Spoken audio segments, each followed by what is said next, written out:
Assalamualaikum warahmatullahi wabarakatuh.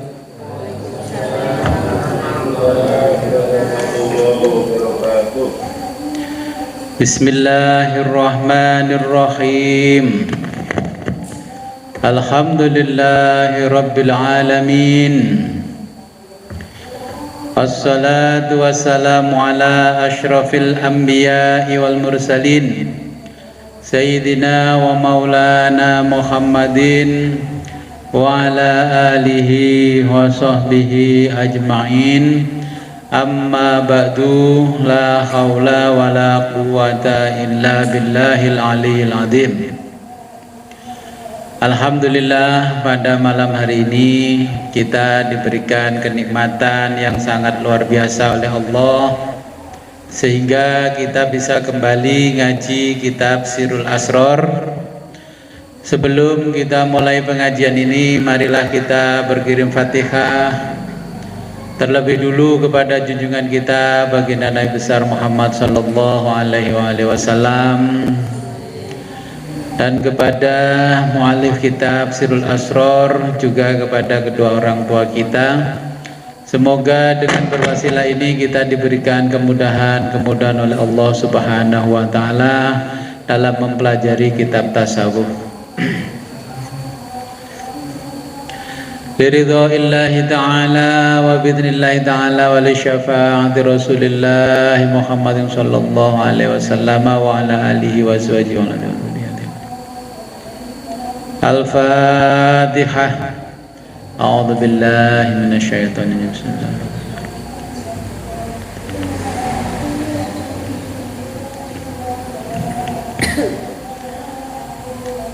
Wa summa ila hadratin Nabil Mustafa Rasulillah Muhammadin sallallahu alaihi wasallam wa ala alihi wa sahbihi wa dzurriyyatihi wa ahli baitihi wa jami' ashabihil kiram. Syahadillahi lahumul Fatihah. A'udzu billahi minasyaitonir rajim.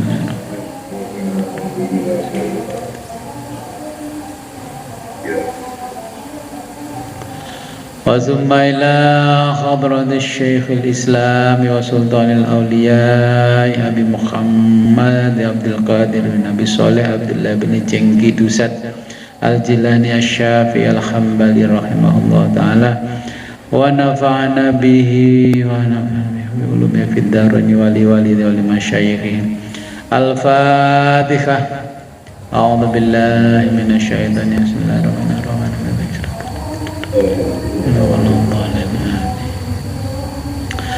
Wa summa ila hadratina abaina wa ummahatina wa sajadatina wa usulina wa furina wa lal hadirina fi majlisina hadza. Al-Fatihah. Bismillahirrahmanirrahim.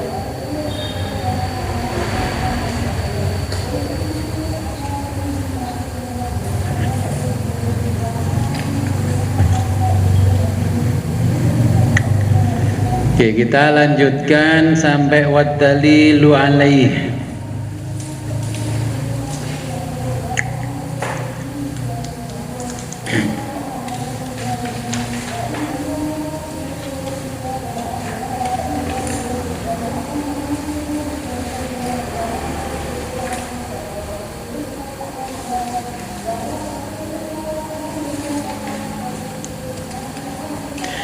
Bismillahirrahmanirrahim. Qala al-muallifu rahimahullahu ta'ala wa nafa'ana bihi wa bi ulumihi fid dharaini. Amin ya rabbal alamin.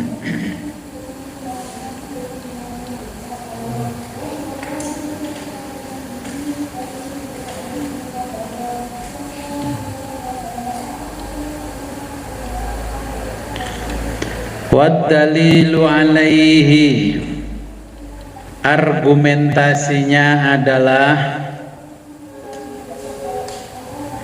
qauluhu ta'ala, firman Allah ta'ala.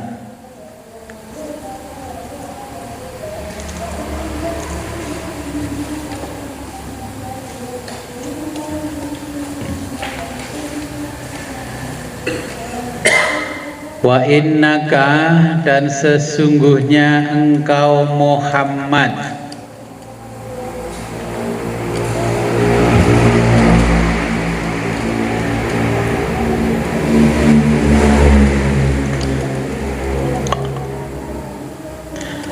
la tulaqqa,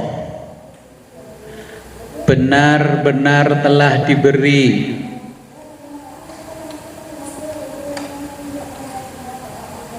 Al-Qur'ana, Al-Qur'an,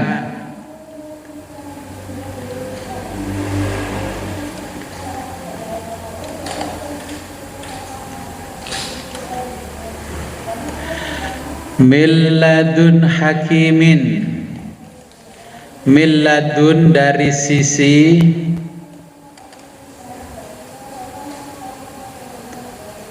hakimin, Allah yang maha bijaksana,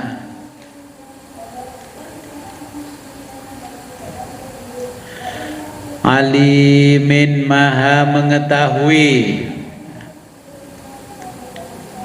Ya, kalau ada istilah ilmu laduni, ya ini ada berasal dari milladunni, milladunna. Ya, kalau di ayat lain milladunna. Jadi laduni dari sisiku. Artinya dari ilmu yang langsung dari Allah namanya laduni. Ya, kemarin persamaannya huduri. Ya. Walidzalika, oleh karena itu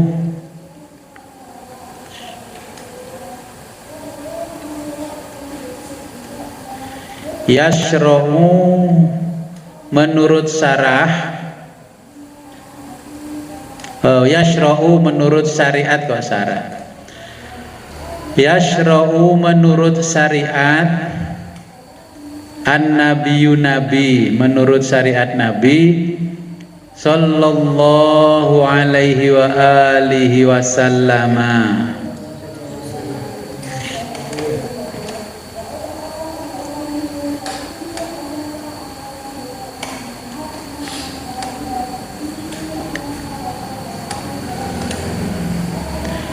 wa yasbiku, dan pernah mendahului,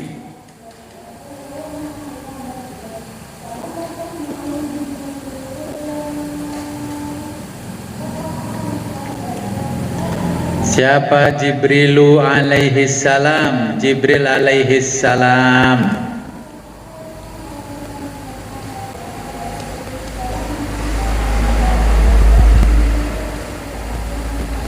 fil wahyi, dalam menerima wahyu. Gini, wayasbiku, Nabi pernah mendahului, yaitu kurang Nabi. Wayasbiku, Nabi pernah mendahului Jibrilu, Jibril alaihi salam, fil wahyi, dalam menerima wahyu.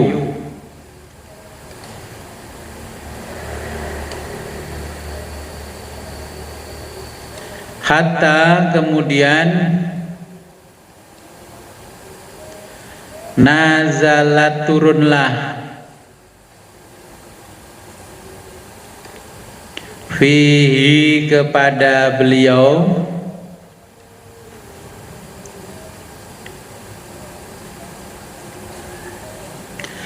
ayatun, ayat,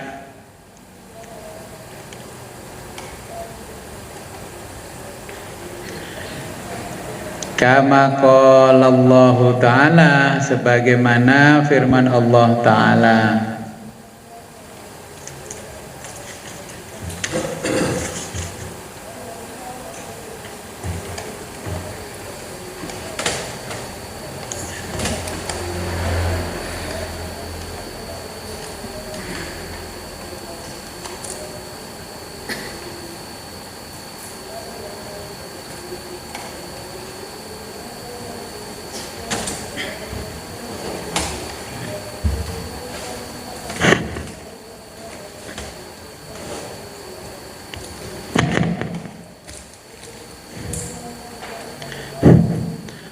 Wala taj'al,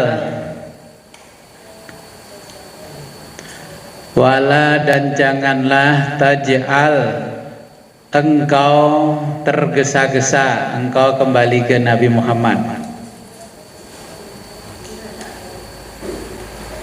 Wala taj'al, dan janganlah engkau tergesa-gesa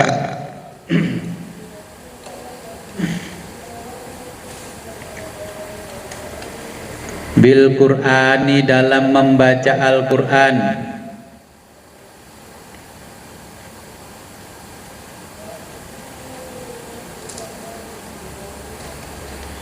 min qabli, sebelum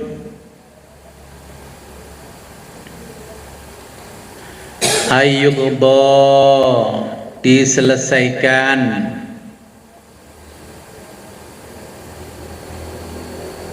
ilaika, kepadamu, wahyuhu, wahyunya,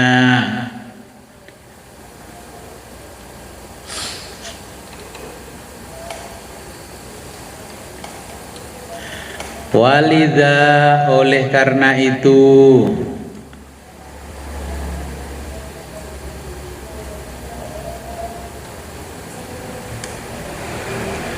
ta'akhkhara, Nabi meninggalkan,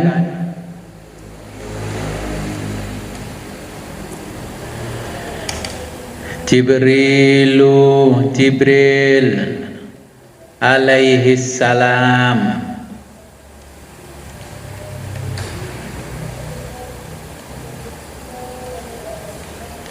Lailatul Mi'raji, pada malam Mi'raj,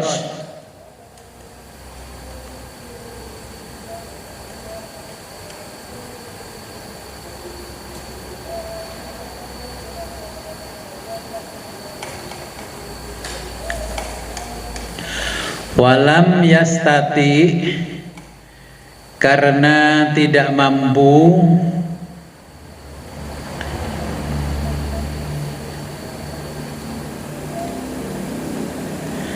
ayyatajawaza, melewati,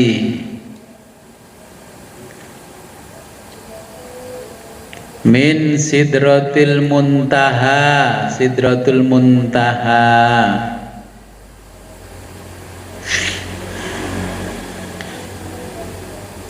summa, kemudian, wasofa, Allah mensifati,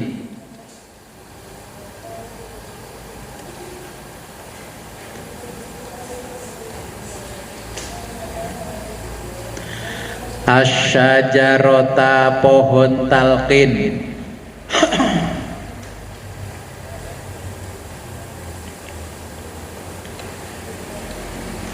biqaulihi ta'ala, dengan firman Allah Ta'ala,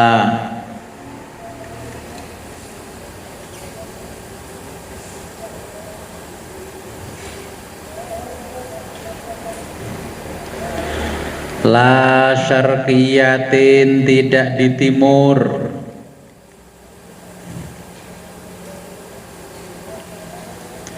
wala ghorbiyatin, tidak pula di barat,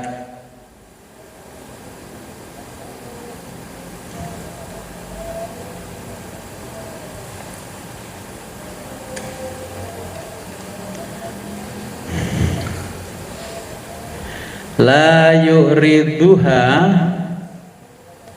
tidak dibatasi oleh, nah itu setelahnya kan al-khudusu, itu yang betul al-khududu, jadi saknya diganti dengan dal, ya, al-khududu,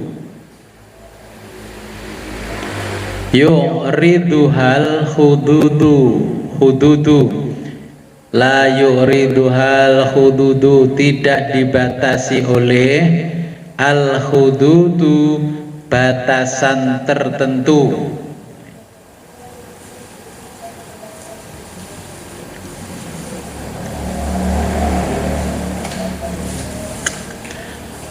wal adamu, tidak akan hilang,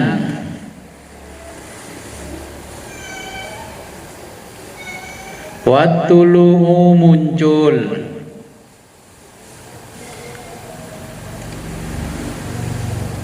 wal ghurubu dan tenggelam,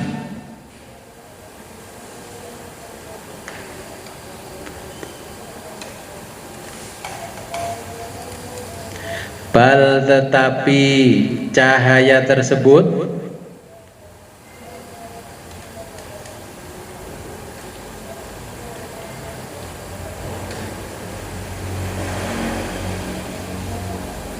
azaliyatun azali,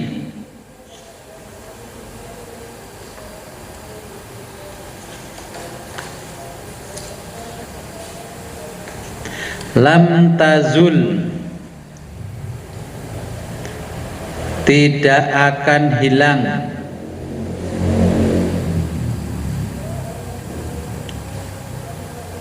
kama sebagaimana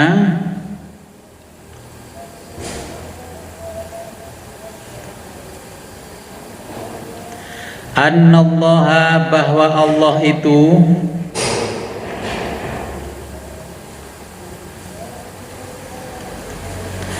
wajibul wujudi, zat wajib adanya,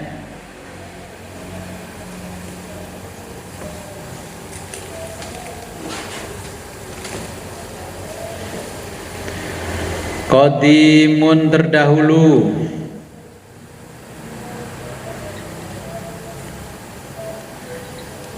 azaliyun azali,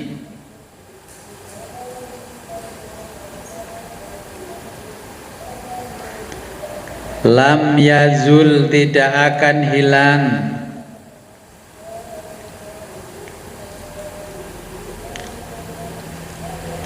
wala yuzalu dan tidak akan lenyap,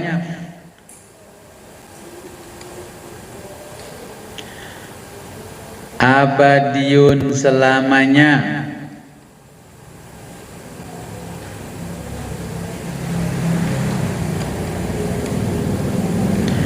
fakadza begitu pula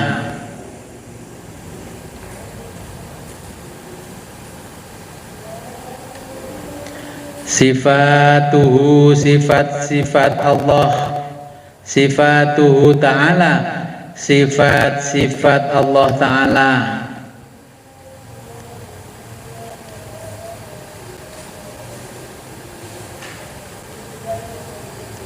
li'annaha karena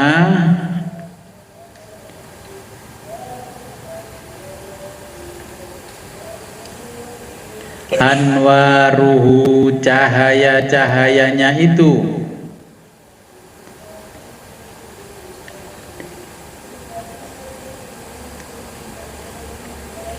wa tajaliyatuhu dan manifestasi Allah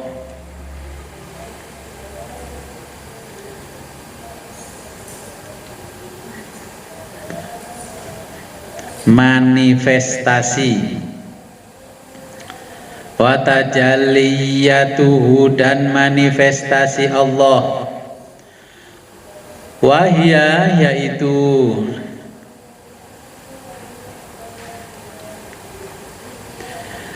nisbatu yang selalu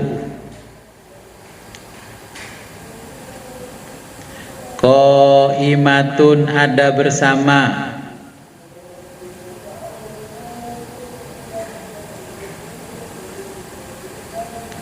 bidzatihi zatnya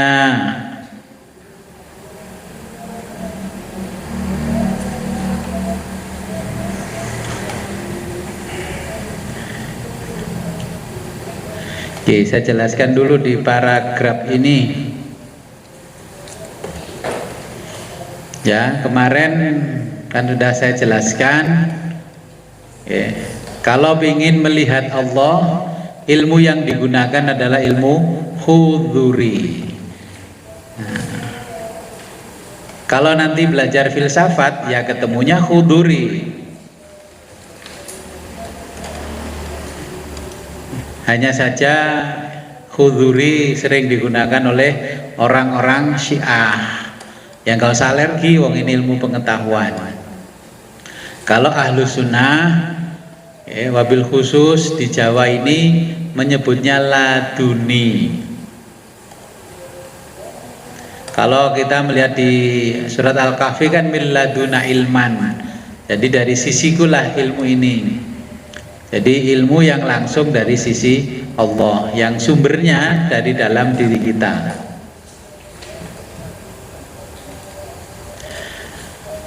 Nah, wa innaka latulaqal qur'ana min ladun hakimin alimin. Nah, biasanya kalau orang yang sudah mendapatkan ilmu huduri atau ilmu laduni, dia lebih bijaksana. Karena apa? Sebelum peristiwanya itu terjadi, Allah sudah memberikan gambaran peristiwa yang akan terjadi. Kalau seorang insinyur, ya master plan-nya, side plan-nya sudah diberitahu oleh Allah. Contohnya begini, insinyur kan sudah gambar nih bangunan lantai 2, lebarnya, luasnya, panjang lebarnya sekian. Nah, terus Bapak Ibu kan pingin tahu nih, Gus, saya mau bangun rumah ini gimana Gus? Saya lihat nih tanahnya gimana? Saya datangilah tanahnya. Oh, kalau tanahnya pasir seperti ini nggak berani konstruksi kalau seperti ini. Ini harusnya pakai cakar ayam, dalamnya harus 2 meter. Ya, panjang kali lebarnya cakar ayam 1,5 meter. Wah, mahal Gus kalau gitu. Ya mahal. Kalau mau selamat ya itu. Kalau cuman 1 meter nggak bisa Gus. Cakar ayamnya lebarnya cuman 1 meter. Ya boleh. Tapi nanti kalau ada gempa langsung roboh. Nah, kalau kamu cakar ayamnya kurang dalam, kurang lebar, tulangannya harus pakai besi yang 15, katakanlah begitu. Boleh ditawar gak Gus besi 10? Boleh. Kalau ada gempa langsung ya. Ini sang insinyur sudah tahu, secara ilmu huduri sudah tahu kalau bangun seperti ini berarti Bapak Ibu jangan pakai dak kayak saya, gentengnya nggak boleh yang kelas berat, glazur nggak boleh yang mengkilat. Apa Gus? Ya gentengnya mantili aja lah yang dari Trenggalek. Mahal Gus, kalau mahal pakai esbes. Ya. Jadi seorang insinyur sudah tahu bagaimana Bapak Ibu mau bangun rumah. Tapi kalau enggak mendengarkan nasihat sang insinyur, kalau ada retaknya rumah, ada ini itunya, ya jangan nyalahkan. Nah, itulah perbedaannya ilmu huduri. Sama dengan saya dulu, ketika ini baru jadi kan langsung gempa, Pak. Saya berada di Alfamart di Jombok. Etalasenya gerombang, getar-getar, inilah saya langsung lari ke luar. Ternyata gempa. Ini Pak Mahali lagi di atas ini waktu gempa. Apa ketika saya pulang? Coba siku-sikunya, sudut-sudutnya lihat retak apa enggak? Ternyata alhamdulillah tidak retak. Kalau saya bangun ini tidak mengikuti pola yang disampaikan dalam ilmu huduri, ini sudah roboh. Nah, itu bedanya yang tahu ilmu huduri dan tidak huduri. Kadang-kadang yang tidak tahu ilmu huduri sukanya nawar. Ya, sukanya nawar. Pengennya rumahnya mewah tapi harganya minimalis. Kan gitu. Nah, ini ilmu yang berasal dari Allah, ya, miladun hakimin. Jadi ilmu yang dari Allah yang maha bijaksana. Dan bisa juga ilmu ini mendahului. Kalau zaman Nabi Muhammad bisa mendahului wahyu yang disampaikan oleh Jibril. Kalau kita tidak mungkin seperti Nabi Muhammad, tapi sebelum orang itu datang ke kita, mau menyampaikan sesuatu yang mau disampaikan ke kita, kita sudah diberitahu oleh Allah, kamu akan kedatangan si A. Si A itu mau menyampaikan begini-begini. Nah, jawabannya seperti ini. Ya betul, ketika si A datang contohnya ke saya bertanya begini, jawabnya ini. Ketika saya jawab menurut ilmu huduri, dia tetap inginnya ilmu nadori. Ya sudah, kalau dia pengen nadori, kita jelaskan dari huduri ke nadori, ya, dari ilmu ini menjadi ilmu konsepsi, ya kita jelaskan begini ini secara konseptual. Nah, kalau dia bisa menerima, ya alhamdulillah, nggak menerima ya nggak apa-apa. Nah, itu tantangannya kalau sudah mendapatkan ilmu huduri. Kalau sudah mendapatkan ilmu huduri, kalau ngomong harus hati-hati. Contohnya gini, ketika anak atau cucu datang terus mau pulang, Allah kasih tahu kalau pulangnya lewat perempatan ditabrak mobil. Gimana mbahnya ngomongnya? Nah, kalau pulang jangan lewat situ, lewat sana aja, nanti muter sini. Mbah, kalau muter sana itu 5 kilo mbah, sini kan cuman nggak ada 1 kilo udah nyampe. Gimana kira-kira supaya cucunya nggak sampai cilaka? Ya. Terus cucunya nggak mau lewat sana, tapi tetap lewat sini. Ya, kalau takut membocorkan rahasianya Allah, ya pura-pura lah mbahnya ikut pergi dari rumah. Aku bareng nanti sini, aku tolong dianterin ke sana. Nah, kan akalnya mbahnya harus cerdas, karena tahu cucunya mau ditabrak mobil di perempatan. Tapi kan nggak boleh bocorin ke cucunya, itu aturannya, syariatnya Nabi. Cucuku, kamu mau cilaka di sana, ya. Jadi ini gambarannya ilmu huduri, okay. Yang terkenal di Ahlus Sunnah namanya laduni. Kalau belajar tasawuf namanya muka syafah. Ada wusul, makrifat, macam-macam lah. Ya, orang Jawa waskito.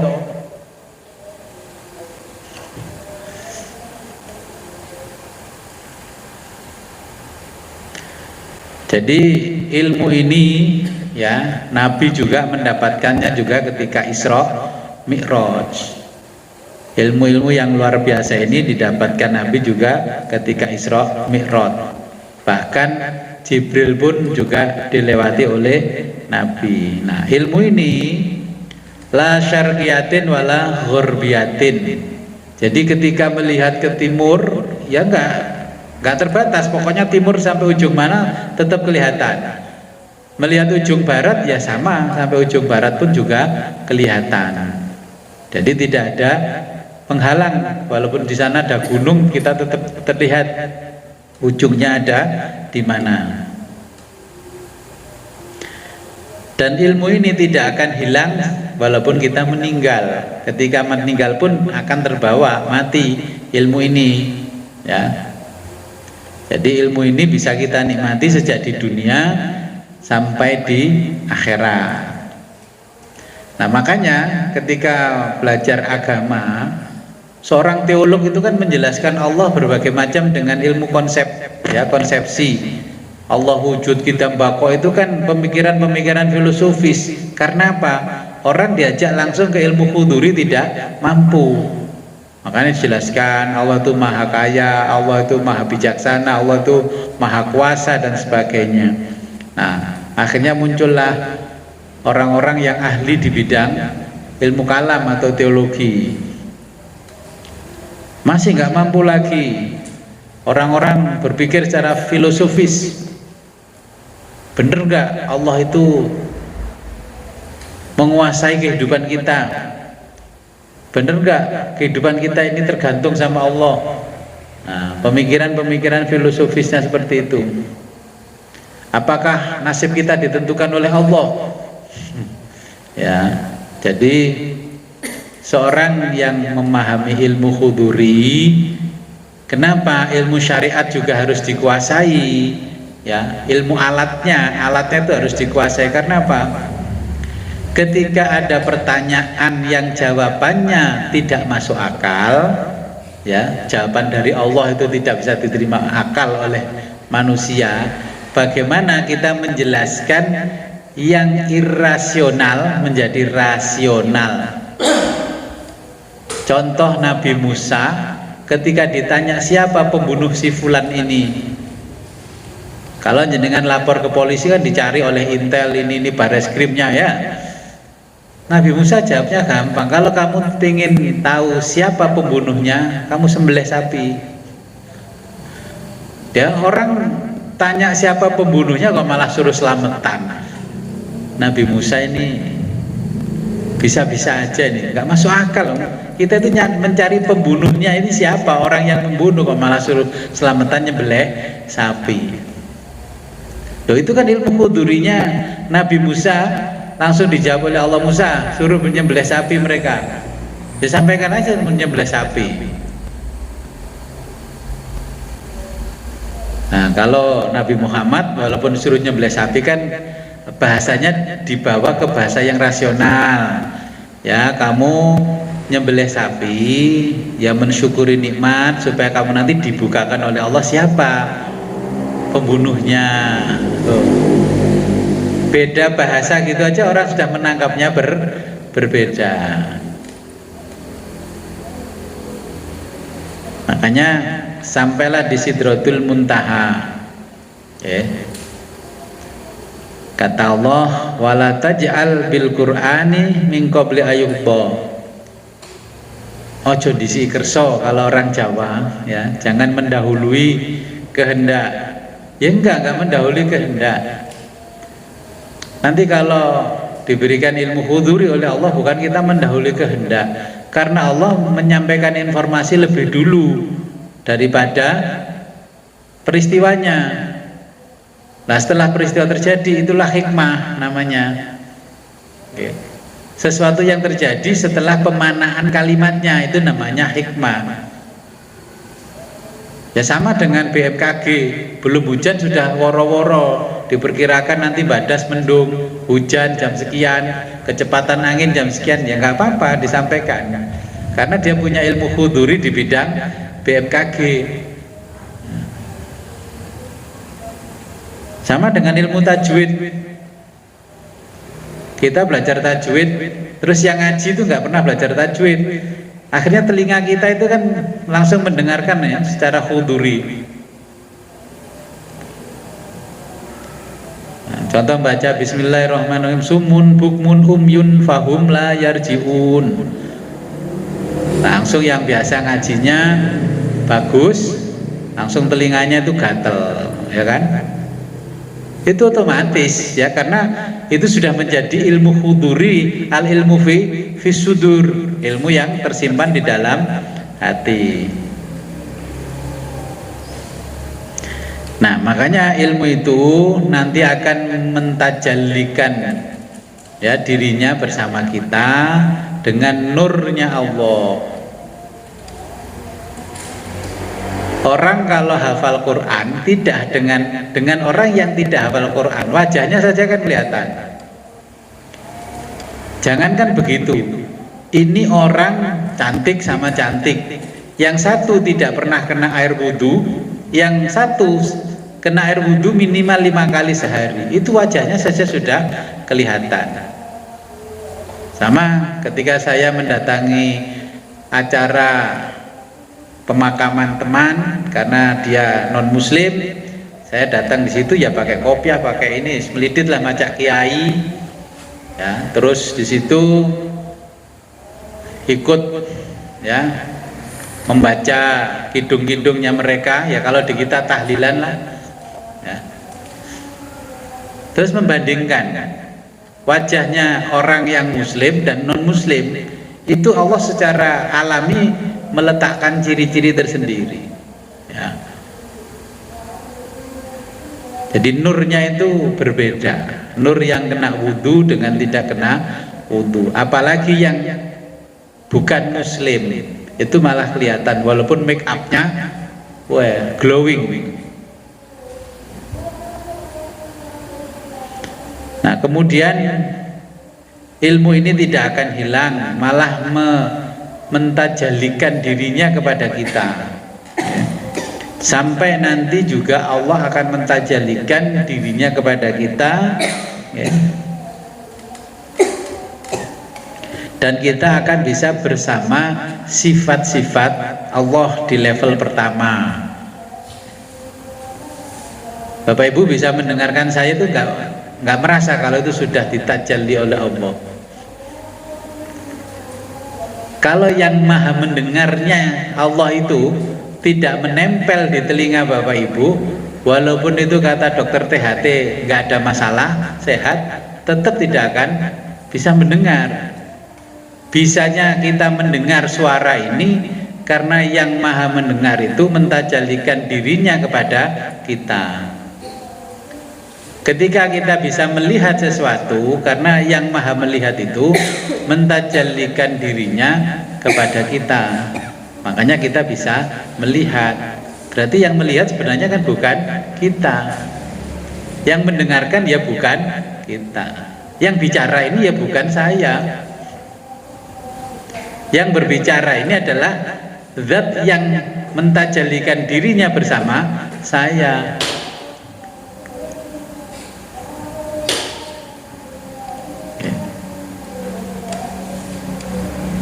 Ya, mungkin sementara sampai ini ada pertanyaan.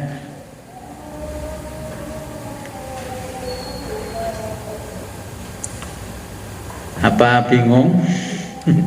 Waalaikumsalam. Waalaikumsalam. Ya. Ini kan orang awam nih Gus. Mentajalikan itu pengertiannya bagaimana sih Gus? Mentajalikan. Ya. Wah, sama-sama. Saya ulangi ya. Tajalli itu dalam bahasa Arab. Bahasa Inggrisnya, bahasa Latinnya manifestasi.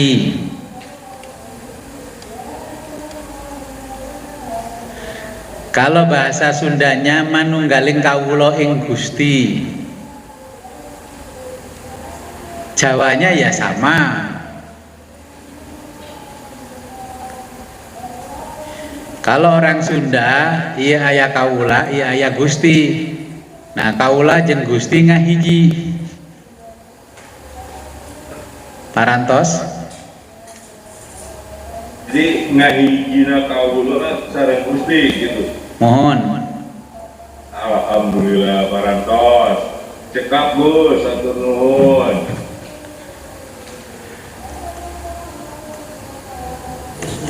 Nggih. Tentang yang Oke, sebentar yang di Zoom. ini diterangkan tentang dari sisi Allah. Kemudian ilmu seperti ini sebetulnya apa ya melalui belajar tentang. Oke, ada pertanyaan, ini kan ilmu dari Allah, perlu belajar apa enggak? Ya, kata Allah, tenang aja, nanti saya install kalau udah waktunya. Jadi ilmu laduni itu ilmu yang langsung dari Allah diberikan kepada kita. Kita hanya diperintah untuk menyiapkan wadahnya. Ibarat HP. Harus dipelajari Gus ya kalau ilmu laduni itu datang sendiri gitu. Ya, sebentar saya jelaskan dulu di sini. Ini ada pertanyaan di majelis, apakah ilmu ini ya perlu dipelajari apa enggak? Enggak perlu dipelajari karena ini sifatnya berbentuk ilham. Yang perlu disiapkan wadahnya. Contohnya, Bapak Ibu kalau ingin ngaji Zoom bersama saya, minimal siapkan HP yang RAM-nya 8. Ini ilmu laduni. Loh, kenapa Gus? Kalau kurang dari 8 nanti nggak bisa ikut ngaji sama saya. Bapak Ibu nggak perlu mikirkan bagaimana hostnya ininya, ya bagaimana bayar langganan Zoom-nya. Pokoknya punya HP yang minimal RAM-nya 8, ikut ngaji bersama saya bisa. Itu urusan saya, kata Allah kan gitu. Nah, bagaimana analoginya kalau dengan manusia? Pokoknya kamu datang ke majelis, paham nggak paham, yang menjadikan kamu pinter nanti saya.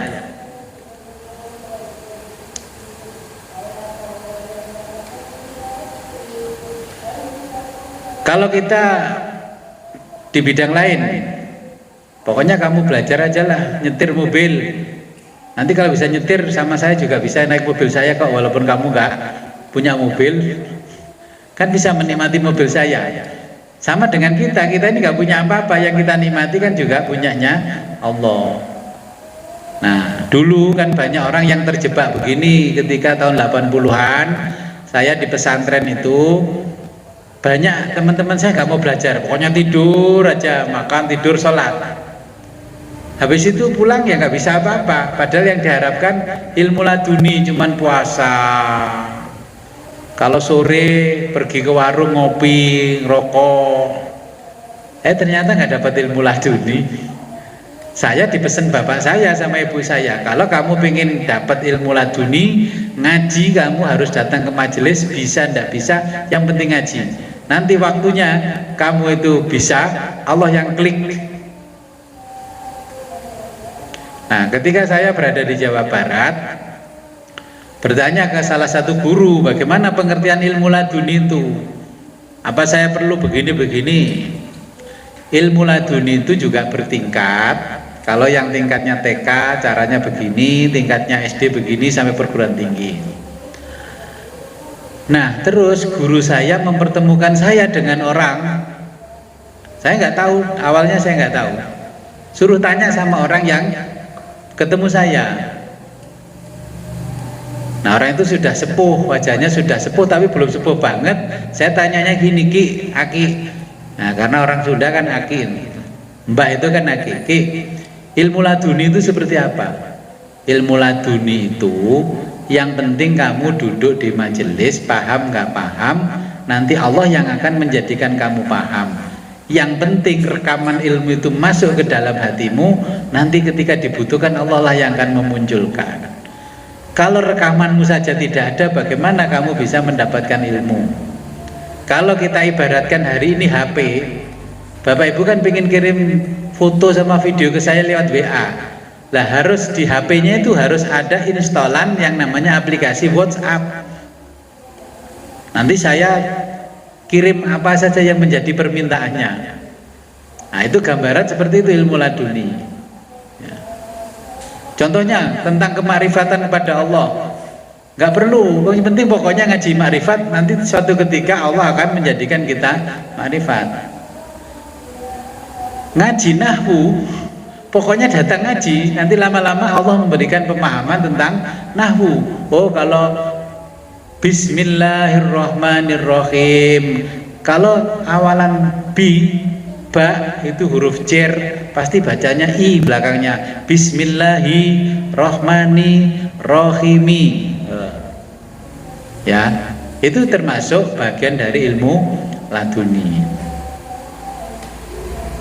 Paling gampang ilmu laduni kalau Imam Ghazali menjelaskan, ketika kita punya anak kecil, ya, awal-awal itu yang baru menikah punya anak, awal-awalnya kan nggak paham itu apa yang dimaksud sama anak itu. Tiba-tiba lama-lama, oh kalau begini berarti ini pempesnya basah.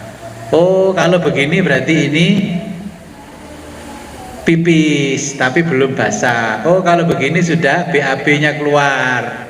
Oh kalau begini, oh ini haus pingin minum. Oh kalau ini lapar.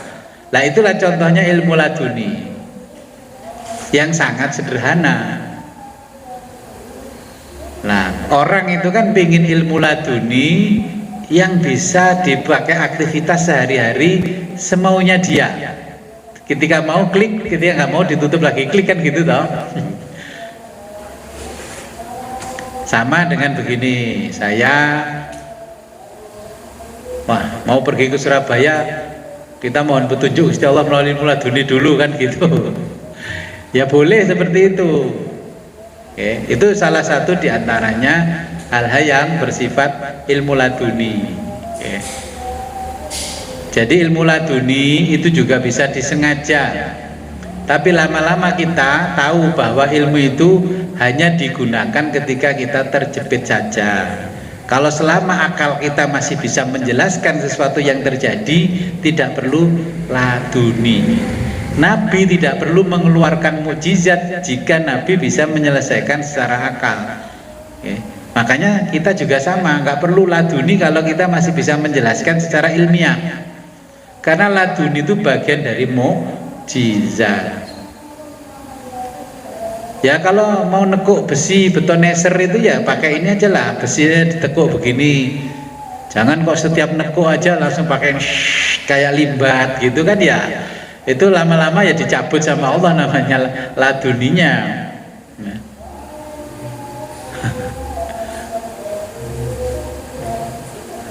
Sama ketika kita punya hajat mantu, khitanan, ngundang berapapun orang, saya cuman habis 20 kilo. Terus orang yang paham, Gus, gimana ilmunya Gus, kok 20 kilo bisa dimakan 1000 orang Gus? Yaitu ilmu laduni atau ilmu khuduri. Caranya gimana Gus? Kalau mau tahu caranya nggak apa-apa, saya kasih tahu. Jadi ilmu laduni contohnya ini, contohnya saya ada acara 1000 orang, tukang masak saya kasih 20 kg beras, tapi tukang masak ya harus yang profesional, tahu siapa kita, bukan tukang masak sembarangan terus dia suruh masak. Tukang masak, maka saya kan punya tukang masak yang sudah profesional ngikut saya. Liz, ini waktunya ada acara gini, pokoknya berasnya itu ya caranya seperti biasanya. Oke Gus, siap Gus. Tapi karena dia tukang masak, gak pernah ngaji Sirul Asror, dia nggak tanya, kok bisa Gus 20 kilo itu dimakan 1000 orang tidak habis. Terus saya ketika acara berdoa, ya Allah jadikanlah jamaah yang datang lupa apa yang pernah saya lakukan tadi siang. Terus pulang baru ingat, kok iso ya Gus emang mau 20 kilo dan dimakan orang 1000, dimakan orang 1000 kok nggak habis nasinya. Saya kasih bocoran. Ilmu laduni ini, ilmu laduni. Kalau punya hajat, ya praktekkan nanti kalau mau mantu. Ya. Itu beras 20 kilo saya bawa ke kamar. Saya membaca sholawat nariyah 4444. Loh. 4444 kan Gus, meniren Gus. Lah katanya pingin laduni, gak bondo. Wong bondo komat kamit 4444 gak mau. Jadi berasnya saya bawa ke kamar 4000 itu beberapa hari sebelum acara. Ya, terus yang lain-lain saya beli dulu. Ini beli daging 1 kilo taruh di kulkas. Saya bacakan dulu sholawat nariyah 4400 itu ada beras, ada daging sebagainya situ. Habis itu saya masukkan kulkas lagi. Setelah itu dicampur lagi sama daging yang baru beli, diirisi sama tukang masak, nggak habis-habis. Makanya saya tuh kalau masak, bapak ibu tuh saya bilang gak usah bantu, malah nggak cukup nanti. Belum ahlinya masalahnya, karena ada begituan, ya. Sudah makrifat kalau sudah kasih tahu begini. Daripada bantu kasih aja uang untuk bayari yang masak. Kalau jenengan yang bantu masak, malah nggak jadi masakan itu. Karena apa? Tangannya belum ada isi ilmu laduninya. Cara memotong dagingnya itu ada ilmu laduninya. Pisau saya sudah saya kasih ilmu laduni. Ya.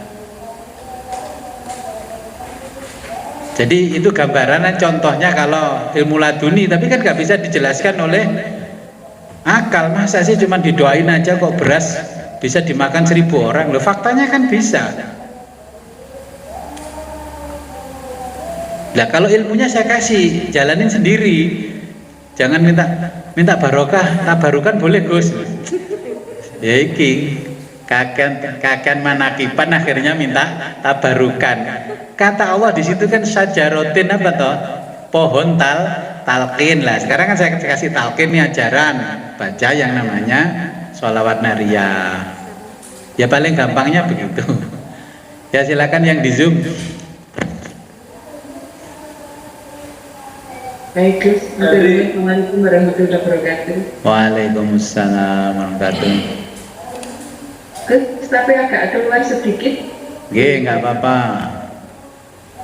Karena Gus tadi juga menyebut tentang ilmu ini diberikan oleh Allah itu saat kanjeng Nabi itu ke Sidratul Muntaha. Nah, pertanyaannya kalau dahulu pada pertemuan sebelumnya Gus pernah menjelaskan bahwa yang menyusun surat-surat dalam Al-Quran itu adalah Nabi yang dibimbing oleh Allah melalui malaikat Jibril. Nah sekarang pertanyaannya hampir sama Gus. Ketika Allah itu memanggil kanjeng Nabi untuk Isra Mi'raj, itu adalah salah satunya adalah tentang perintah sholat. Nah, sholat itu jumlah rakaatnya itu apakah Nabi yang menentukan ataukah Allah itu sudah memutus kalau Isya 4 rakaat, kalau subuh 2 rakaat dan sebagainya, itu bagaimana? Terima kasih. Assalamualaikum warahmatullahi wabarakatuh. Waalaikumsalam warahmatullahi wabarakatuh. Dulu sudah saya jelaskan di kitab Minhajut Thalibin bab sholat, sejarahnya sholat ya. Sejarahnya sholat, Nabi dulu sholatnya bagaimana ya sebelum Isra Mi'raj.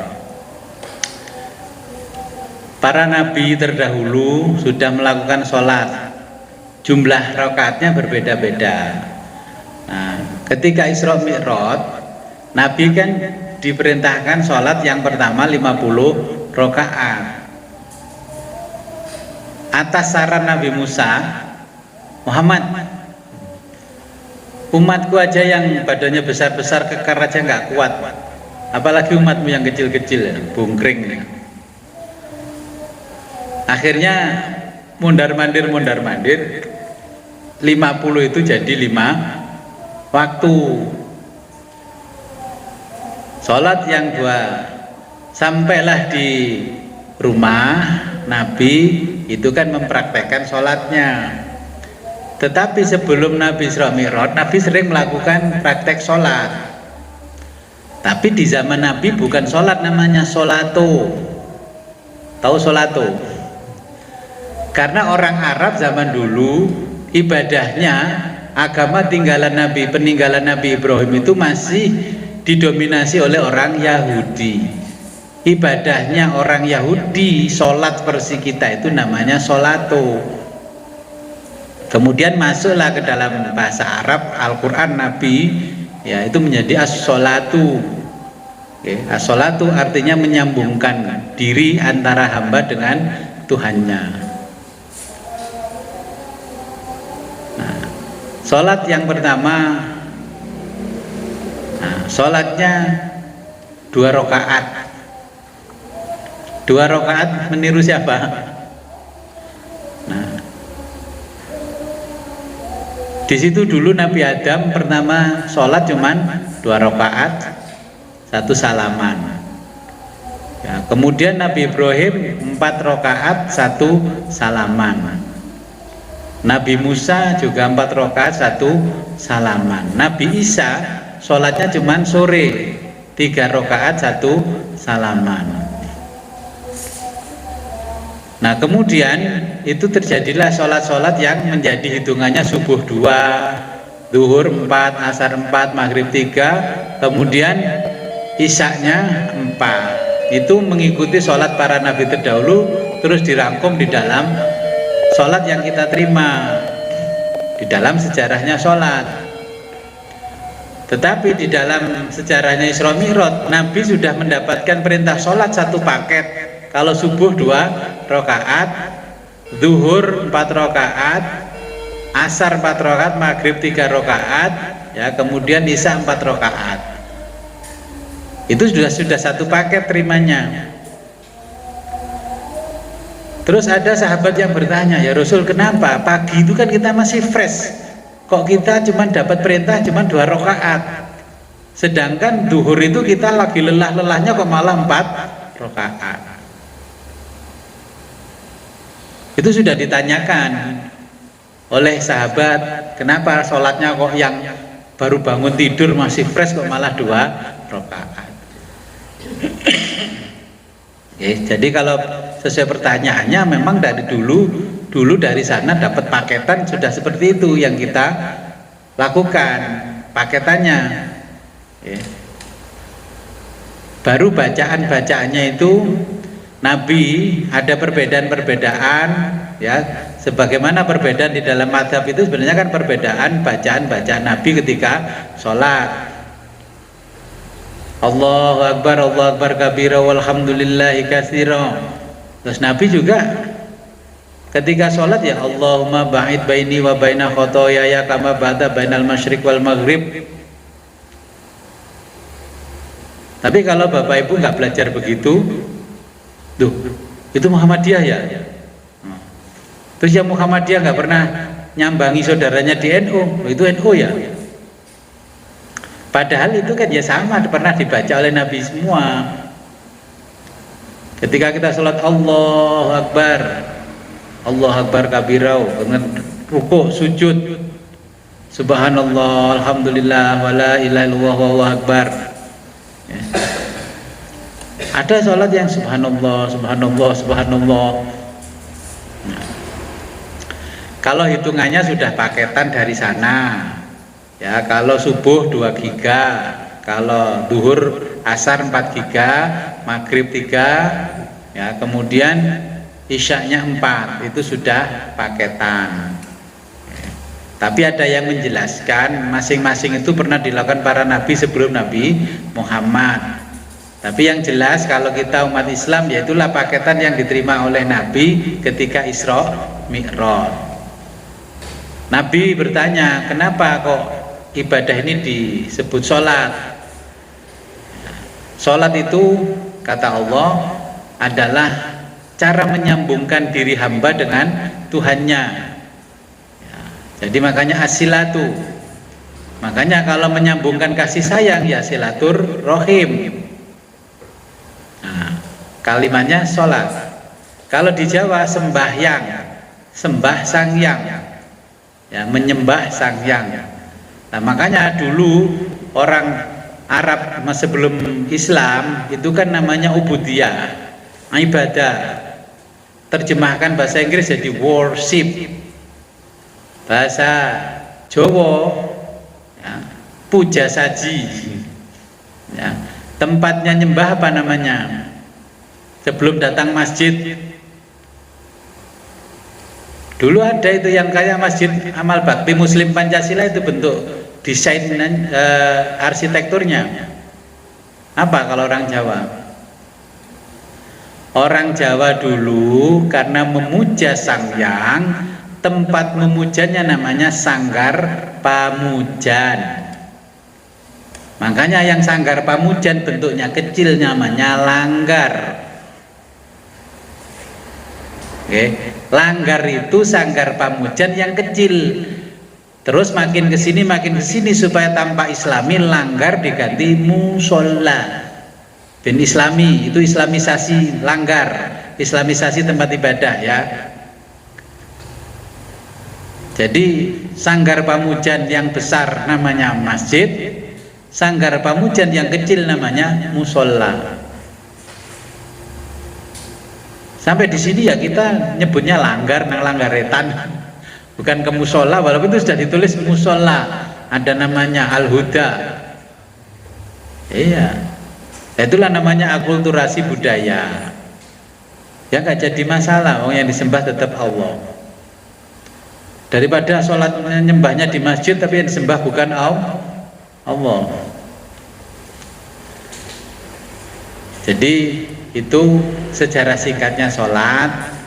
Nah, bisa dilihat di kitab sholat, di kitab Minhajut Thalibin atau Fathul Mu'in, dulu saya pernah ngaji itu.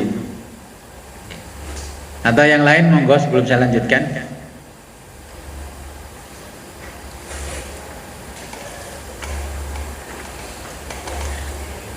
Oke, kalau gitu kita lanjutkan ke paragraf berikutnya. Fala ya'budu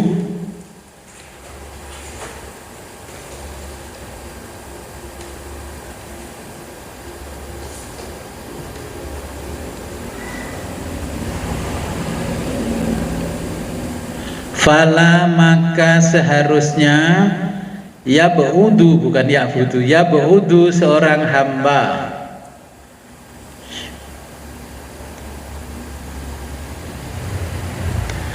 ayak syifa menyingkap hijabun nafsi penutup hawa nafsu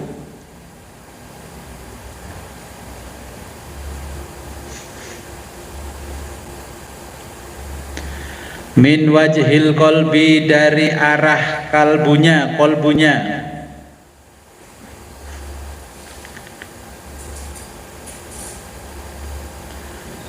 fayuhyi agar hidup, itu fayuhyi ya, fayuhyi agar hidup apa al kolbunya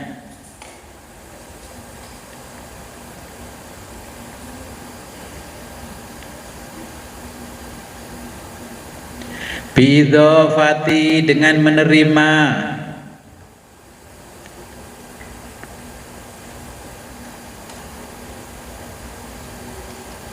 tilkal anwaru cahaya-cahaya itu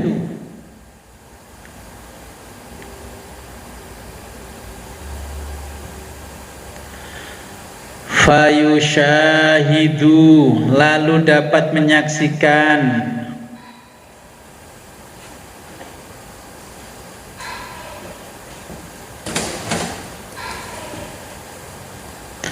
ruhnya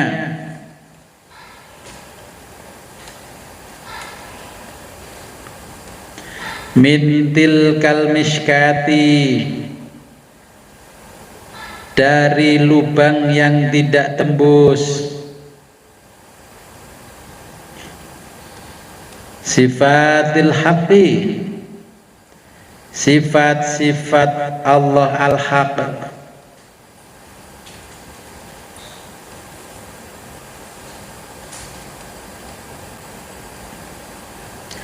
ma'a beserta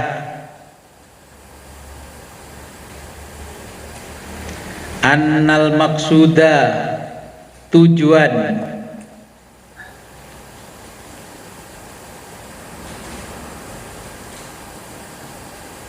min khalqil alami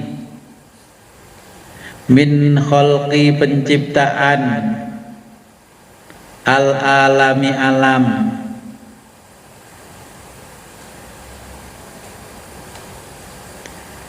kasfu membuka jadi penciptaan membuka alam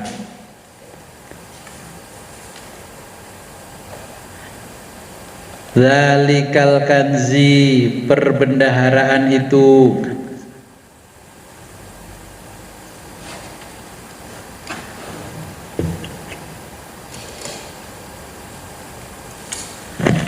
al-makhfi yang tertutup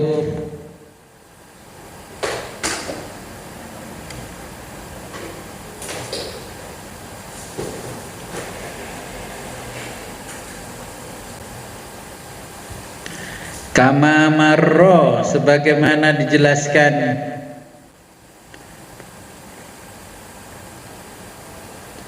fil bayyiti di dalam hadis ya, atau dikasih fil hadisi gitu. Al bayyiti di dalam hadis maksudnya kalau al bayyiti itu hadis qudsi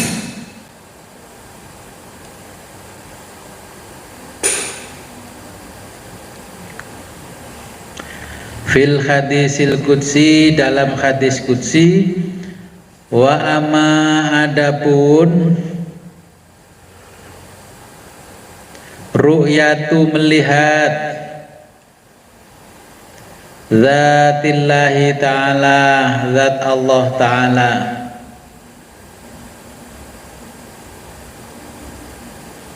fahya yaitu fil akhirati di akhirat bila wasitotin tanpa perantara,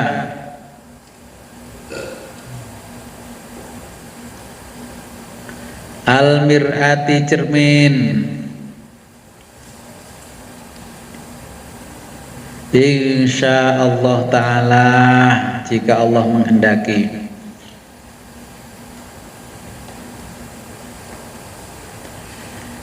Binadri sirri dengan pandangan sir,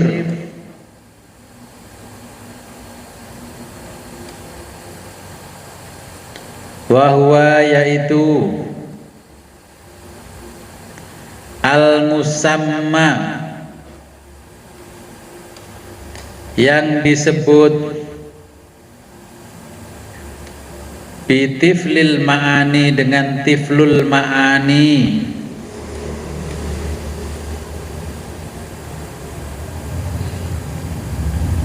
kama qala sebagaimana berfirman Allah Ta'ala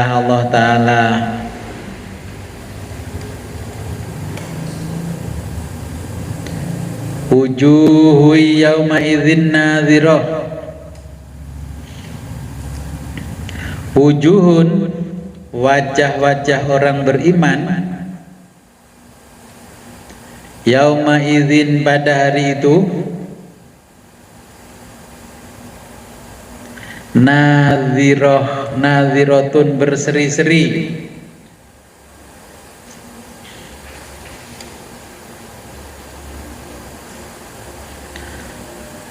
ila rabbiha kepada Tuhannya, nadhiratun mereka melihat,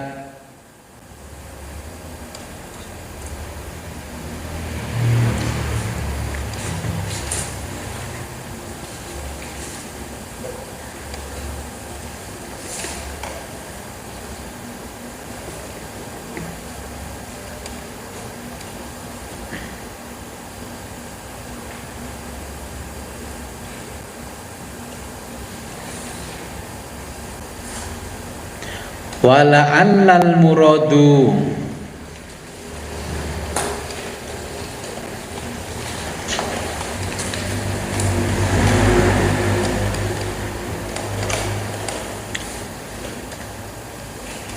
wala'alla adapun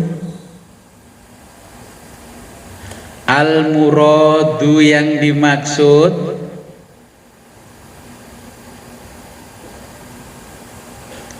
min qaulin nabiyyi dari sabda Nabi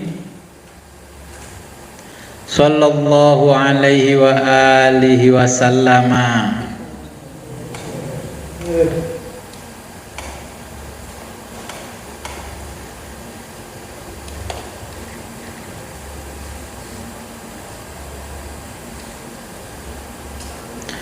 ra'aitu aku melihat Rabbi Tuhanku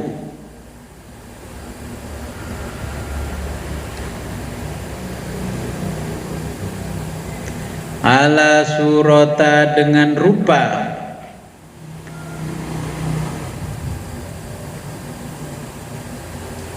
syabin pemuda tampan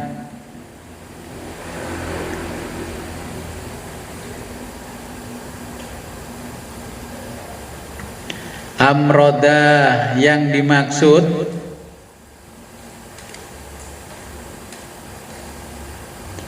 huwa anak muda tampan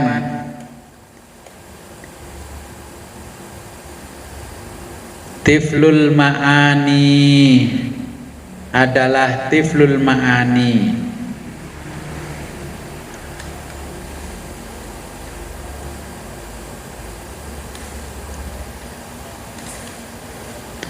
wa yatajallar rabbu wa yatajalla tajalli atau manifestasi ar-rabbu Tuhan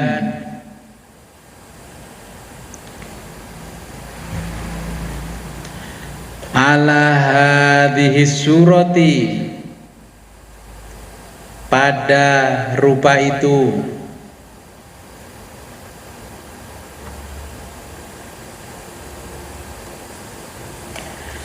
fi mir'atir ruhi, di dalam cermin ruh,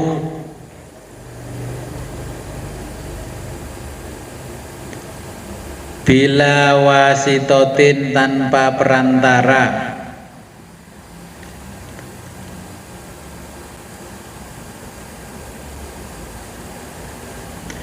bainal mutajalli, baina antara al mutajalli yang termanifestasi,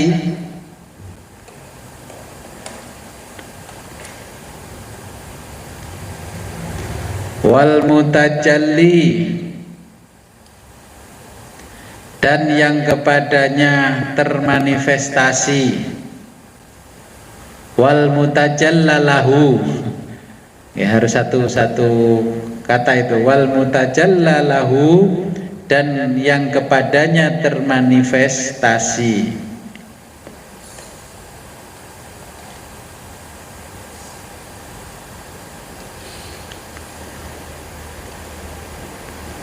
Wa illa, bahkan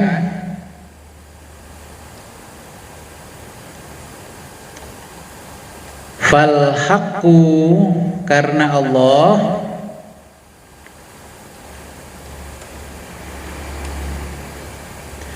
munazzahun, bersih,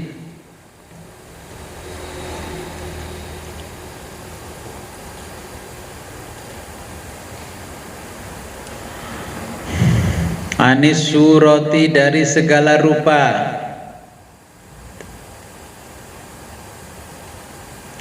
wal maddati, materi,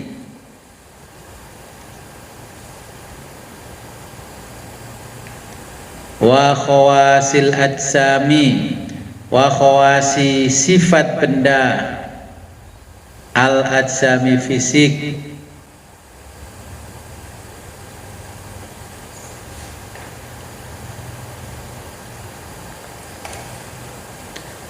fasuratu, pada citra,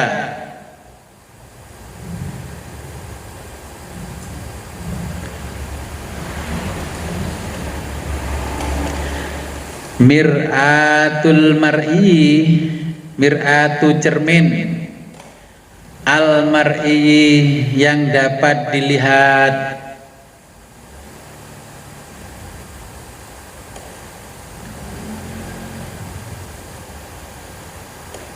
ghairil mir'ati, bukan cermin,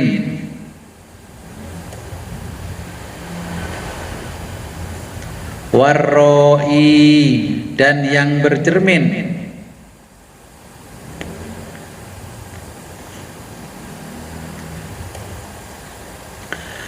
fafham, maka pahamilah,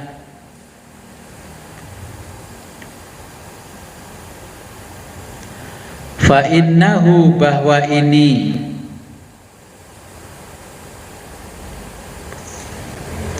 lubbus sirri,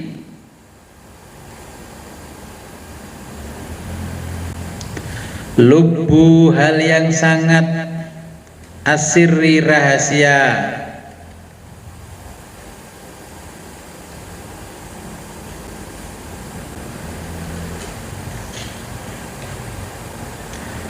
wahada, dan ini, fi alamis sifati, berada di alam sifat,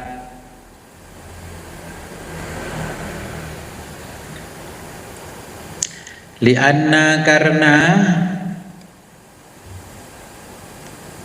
fi alamiz zati, di alam zat,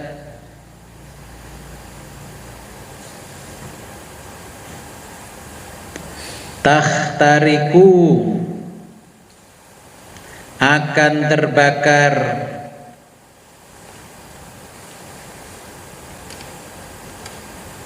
alwasa itu,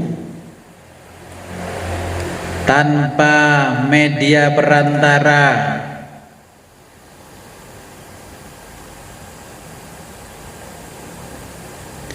wa yamhu dan terhapus,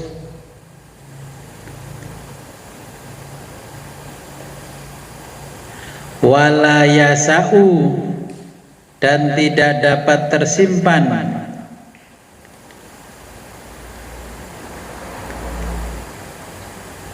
fi dzalika di alam zat tersebut,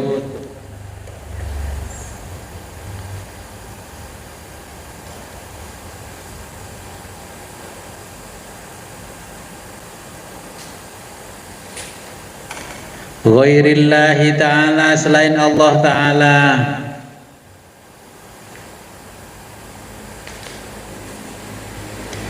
kama qala sebagaimana sabda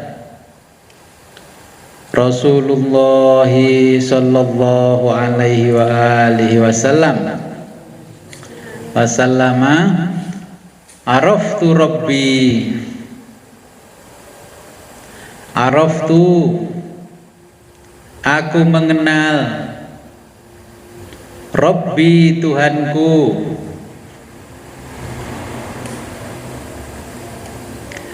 bi Rabbi dengan Tuhanku,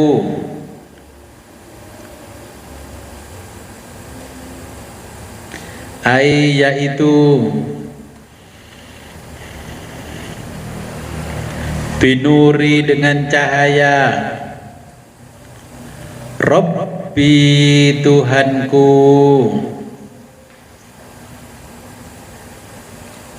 Saya jelaskan ini.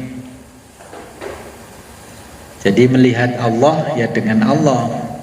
Kalau kata Sayyidina Ali, aku tidak akan menyembah Tuhan yang tidak aku kenal. Kita kan walaupun nggak kenal tetap menyembah.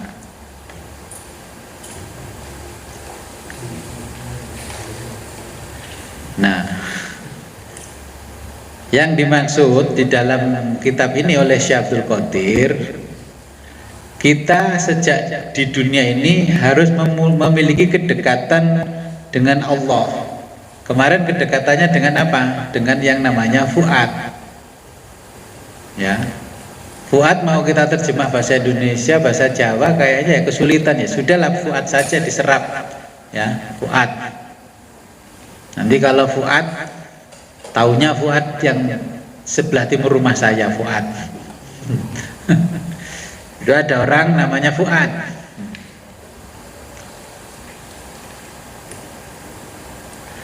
Nah, Fuad ini kepentingannya untuk jiwa raga kita. Jadi kalau ngaji kitabnya Imam Ghazali itu namanya Al-Qawalib, bukan Qalbun tapi Qawalib. Qawalib itu artinya jiwa raga. Lah bagaimana kita bisa mengetahui ini, fuad dan sebagainya? Kita harus mempelajari ilmu hakikat ya, yang ditulis oleh para aulia Allah, yaitu namanya tasawuf.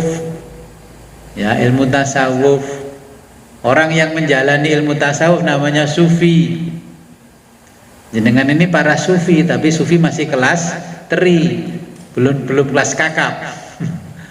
Karena masih takut tidak dijamin rizkinya oleh Allah, berarti masih sufi tapi kelas teri. Masih khawatir besok kalau nggak bisa makan, nggak bisa ini, nggak bisa itu ya.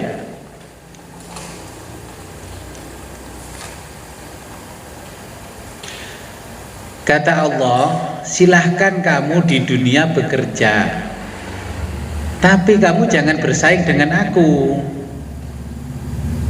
Ngerti maksudnya?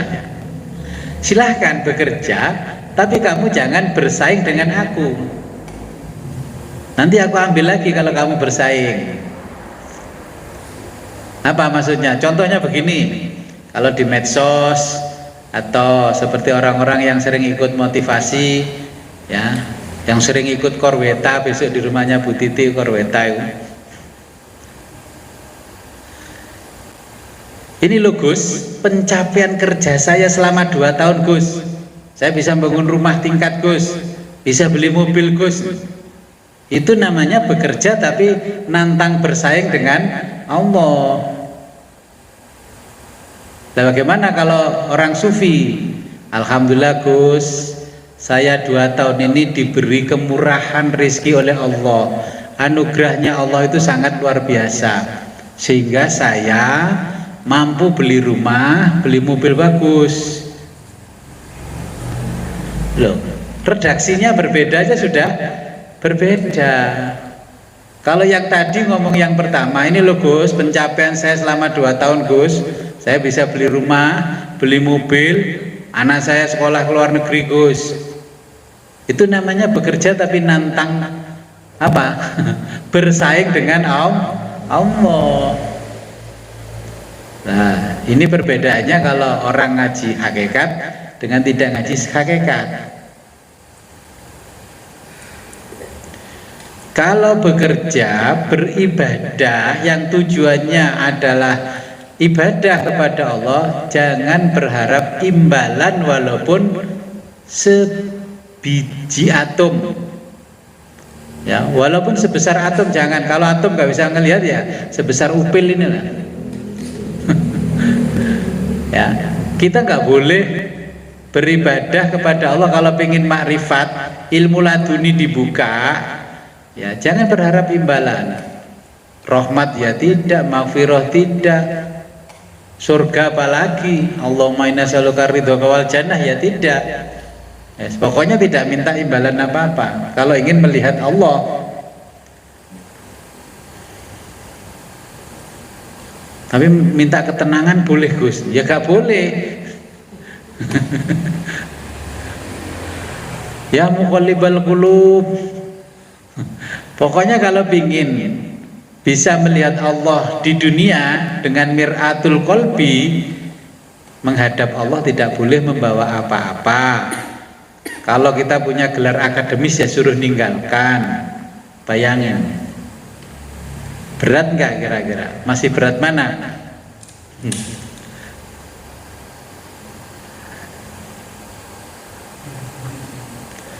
Kalau kita beramal apapun jangan dipendelengin, jangan dilihat. Wih kayak mangan mungkin seweneng ngestokno kayak.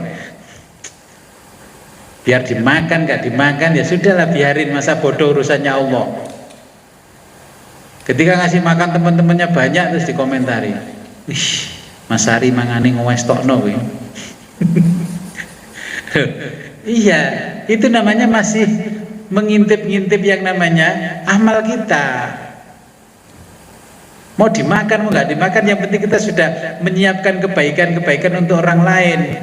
Mau mengucapkan terima kasih kayak enggak, sudah enggak urusan itu. Yang penting kita berbuat baik, itu apa kata Allah.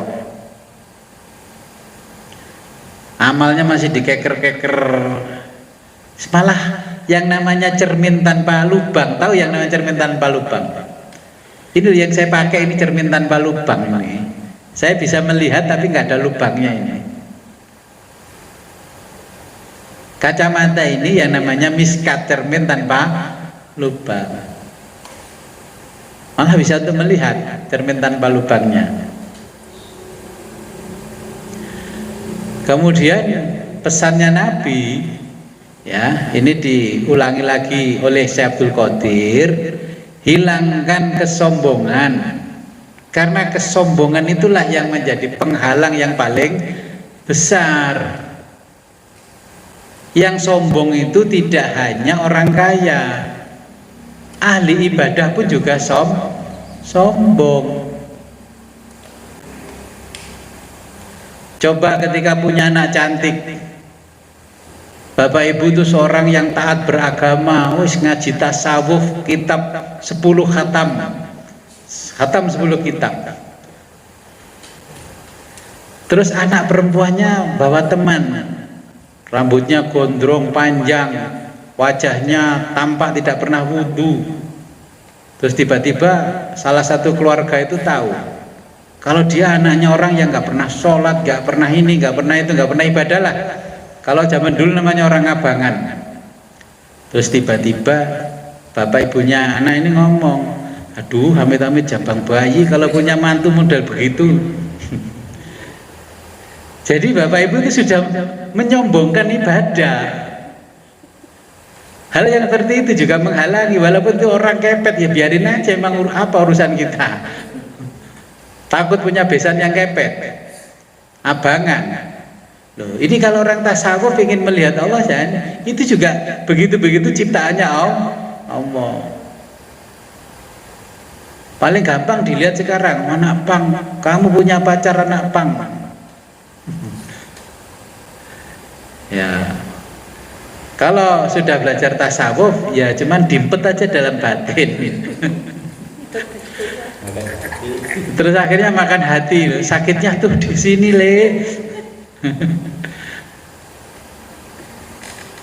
Ya, kalau orang kaya kesombongannya ya karena kekayaannya.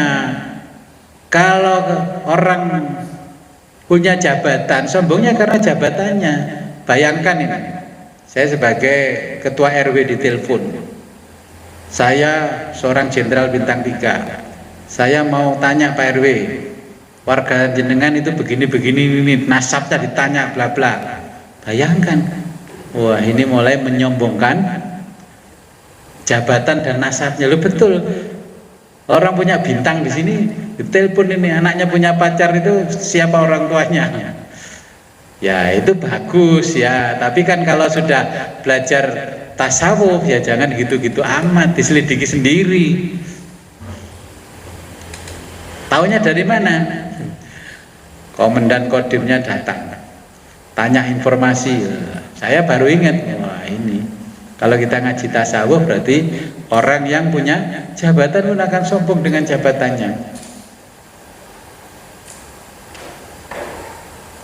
Orang yang berilmu pun juga sama, akan sombong dengan ilmunya. Buri ini kurang pengalaman, atau sekolah jak ngomong bulet aja. Lah itu kan akhirnya kita terjebak dengan kesombongan. Ini yang masih pribadi sifatnya. Kemudian sombong dengan madhabnya.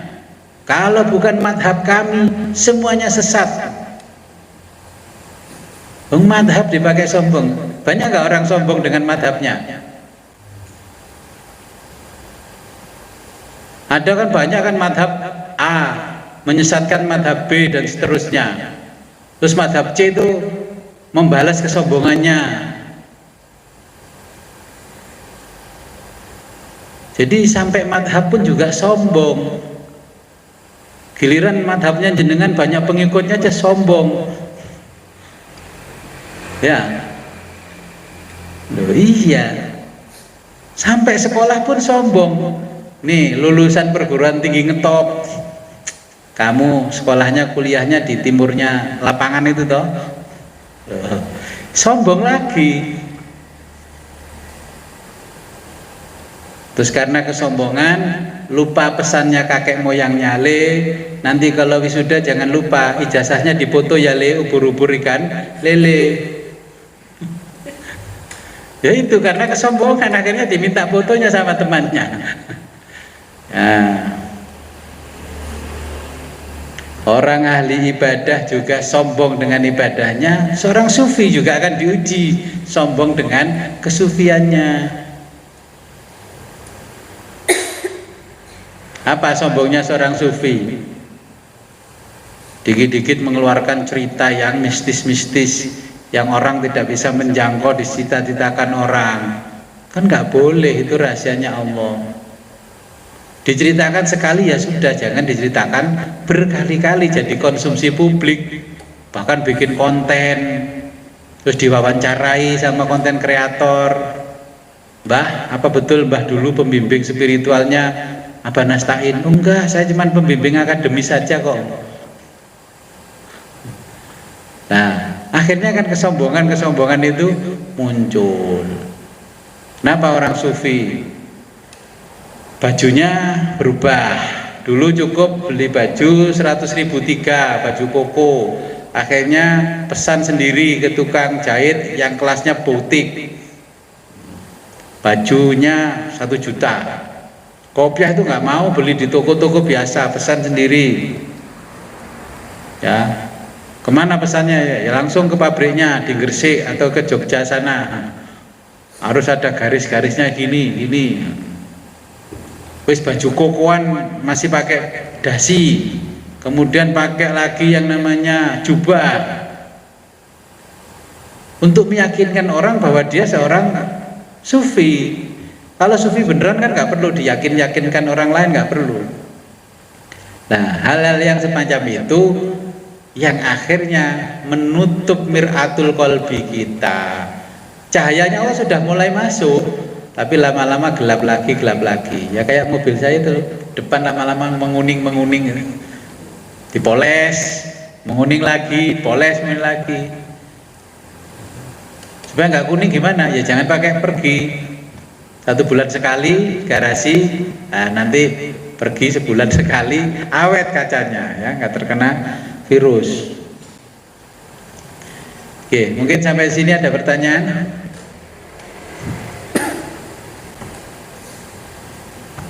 Kuncinya pokoknya sombong harus dihilangkan. Oke. Jadi kita kan masih belajar ilmu tasawuf. Oke. Dengan Ramadan ya tasawuf kecil. Kacing ini kita ini bisa membedakan antara syariat dan tasawuf. Jika kita ini pikir, karena sudah belajar tasawuf kita sudah tidak perlu meminta apa-apa karena kita berpikir mengenal Allah. Tapi ketika kita kembali kepada syariat, kita membaca sholawat, macam-macam, terus kita ini meminta. Dan ini membedakan. Ya, ada pertanyaan yang di majelis ini, gimana kan kita sudah belajar tasawuf, kalau ibadah nggak boleh minta. Seperti kalau baca sholawat, ya sholawat nariyah, sholawat dalailul khairat. Kan dulu kalau ngaji dalailul khairat kan saya kasih tahu titik-titiknya itu tempat permintaan. Nah kalau sudah belajar tasawuf titik-titik ya sudah dilewati saja. Ya kan semuanya tuh memuji-muji, habis muji-muji akhirnya minta. Nah sekarang karena sudah ngaji tasawuf, titik-titik yang permintaan dihilangkan. Dulu contohnya ketika kita ngaji Dalailul Khairat di wirid hari Senin, nah itu kan ada titik-titik yang harus diisi antara ya Allah, ya Rabbi, ya nggak usah sekarang, ya pokoknya ya Allah, ya Rabbi saja, nggak usah ada permintaan di dalamnya. Nah, full tasawuf, kita kan sudah belajar tasawuf, ya sudah nggak ada permintaan, ya memuji-muji pun nggak usah ngomong, bah, sama tak lem-lem orang kayak duit aku belas, ngasih saya puji-puji kok nggak ngasih uang. Apa bedanya kita dengan tukang ngamen? Ya, jadi kalau kita sudah ngaji tasawuf, yang titik-titik ditinggalkan. Nah, bagaimana dengan cerita saya tadi 4444? Saya itu menyampaikan kepada Allah, kalau dalam bahasa Indonesia begini, ya Allah, ya, saya tidak menggantungkan rezekiku kepada selain Engkau. Siapa lagi yang saya minta? Saya punya uang 2,5 juta, tapi jamaah datangnya 2.000 orang. Ya saya mohon kepadamu, jadikanlah beras 10 kilo ini bisa berkah dimakan 1.000 orang. Karena dulu engkau pernah mencontohkan ketika zaman Nabi, nasi 1 bakul bisa dimakan 1.000 sahabat. Dari Gusti Allah, meri ya. Ya nggak meri, karena ini fakta. Nah, hal-hal tertentu kita minta karena kita punya Allah, tapi jangan setiap minta ya. Terus akhirnya saya tahu, oh kalau begini bisa cukup. Nah, terus saya tahu karena Syekh Abdul Qadir Jailani ngasih temannya gentong yang dikasih lubang di bawahnya dikasih beras. Temannya dibilangi, kamu ini mau pesantren 15 tahun, pulang dari pesantren hidupmu miskin. Sudah ini dibawa, tapi yang ngambil beras harus kamu, jangan istrimu. Setiap ngambil dari bawah kayak kosmos itu tutup lagi secukupnya. Lama-lama istrinya penasaran, ini sudah 20 tahun kok nggak pernah buka, nggak pernah habis yang namanya berasnya. Dibukalah sama istrinya. Akhirnya karomahnya hilang. Ya, itu istri yang lancang, nggak pernah diajak ngaji tasawuf. Makanya harusnya idealnya ngaji tasawuf itu suami istri. Yang suaminya ngaji tasawuf, istrinya guru matematika, guru kimia, kemudian guru akuntansi, kan malah hitung ijir. Oh, istri saya saja ngaji tasawuf biar tahu kalau akuntansi gini kelebihannya jadi sodakoh itu. Kalau dulu kan kelebihannya jadi keuntungan SHU. Oke, jadi kuncinya menghilangkan psikologi kesombongan dari hati kita supaya mir'atul qalbi, ya cermin hati kita tidak kotor supaya kita bisa melihat Allah.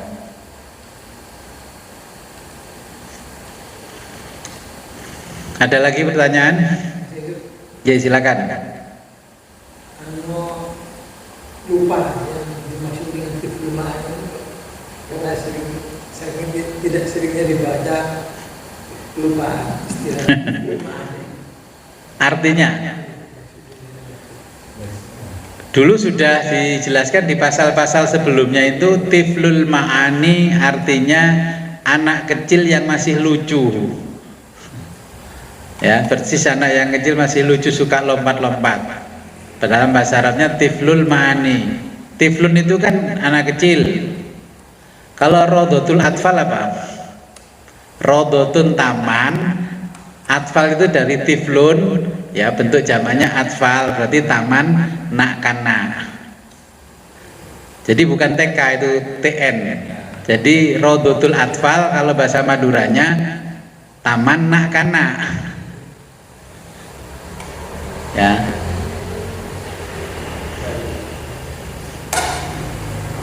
Jadi yang dimaksud dengan hadis Rasulullah ra'aitu rabbi ala surat sabit, itu Allah memperlihatkan zatnya seperti anak kecil. Iya, seperti anak kecil yang masih lucu. Ya. Pertanyaannya itu jawabannya di paragraf berikutnya. Oke, kita lanjutkan dulu paragrafnya ini. Wa haqiqatul insani, dan manusia sejati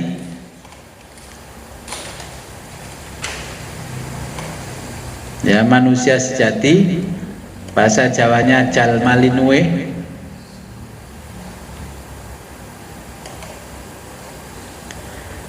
mahromun adalah mahrom,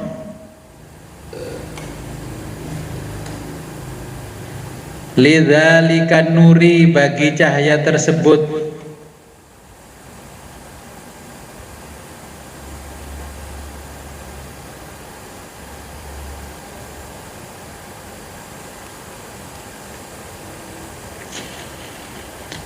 kama qala Allah Ta'ala, sebagaimana firman Allah Ta'ala fil hadisil qudsi, di dalam hadis qudsi.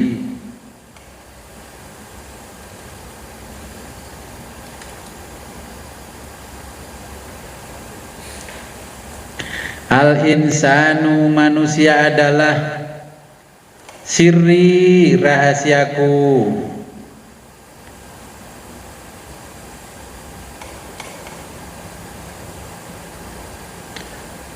wa ana, dan aku sirruhu, rahasianya,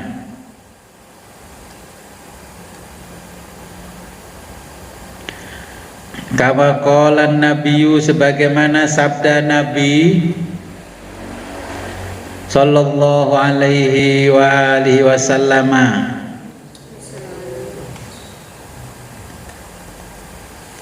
ana, aku Muhammad,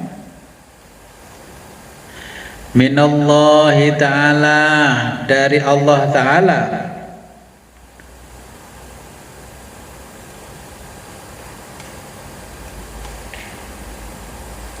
wal mu'minuna dan orang-orang beriman, minni berasal dariku,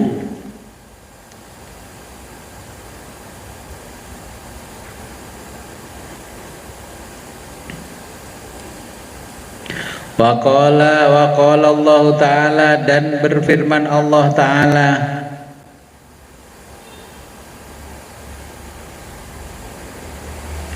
fil hadisil qudsi di dalam hadis qudsi,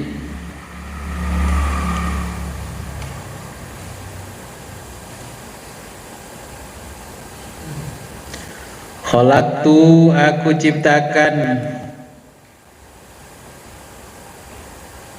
Muhammad dan Muhammad min nuri dari cahaya wajhi wajahku,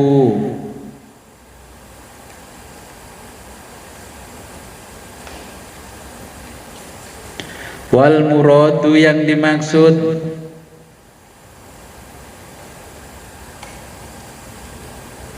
minal wajhi dengan wajah Allah,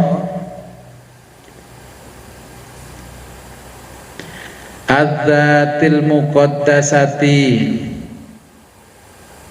adzati adalah zat, al muqaddasati suci,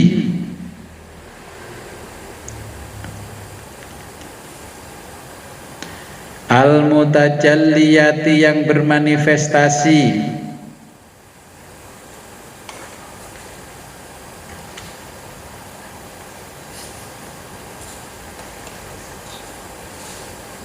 fi sifatil arhamiyati, fi sifati dalam sifat al arhamiyati kasih sayang,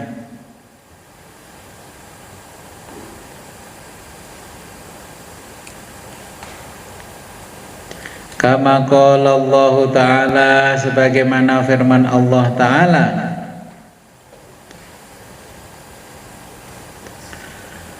fil hadisil qudsi di dalam hadis qudsi,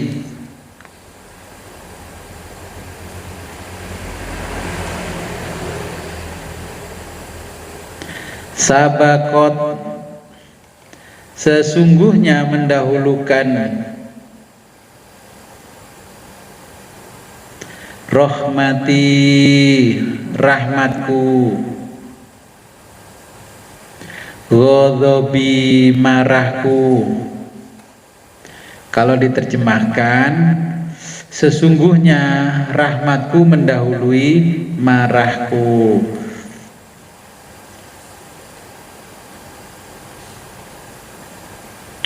Wa qala Allah Ta'ala dan berfirman Allah Ta'ala,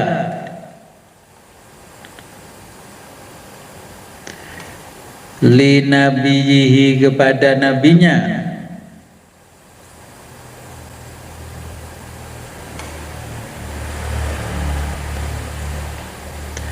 wa ma dan tidaklah arsalnaka aku mengutus engkau Muhammad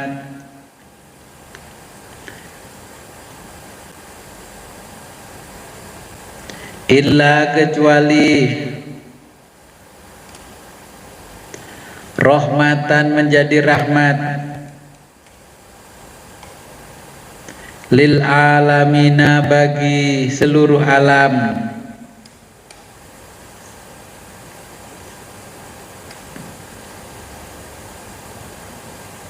Wa qala Allah Ta'ala dan berfirman Allah Ta'ala,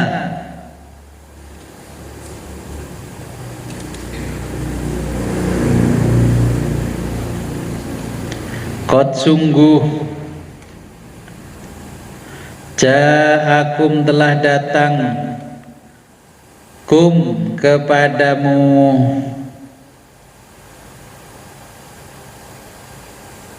minallahi dari Allah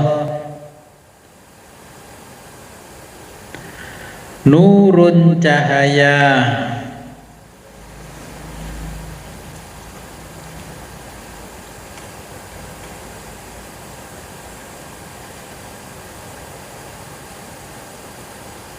Wa kitabun, dan kitab suci, mubinun, yang menjelaskan,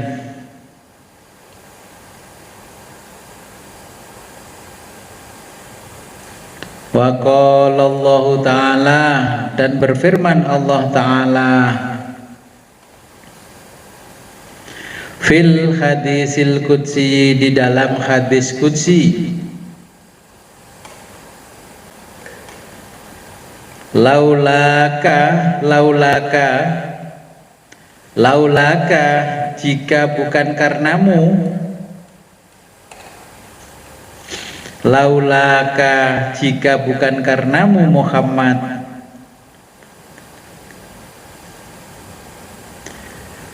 lama tidak akan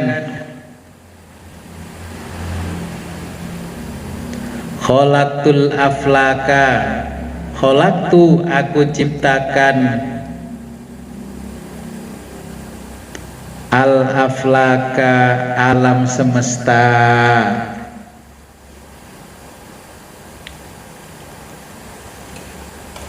Wallahu alam bisawab. Ya, jadi tadi pertanyaannya kenapa kok digambarkan pemuda yang tampan?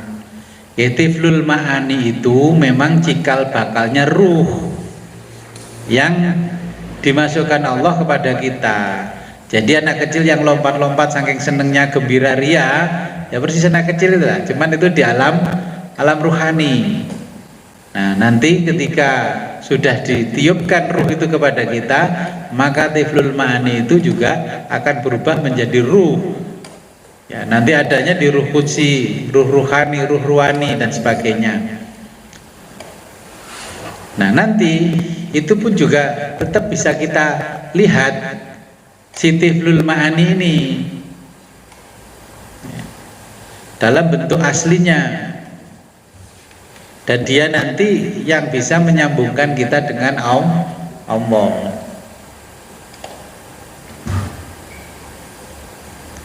Nah, nanti ilham-ilham yang berasal dari ilmu huduri itu juga dia yang nanti memberikan informasi.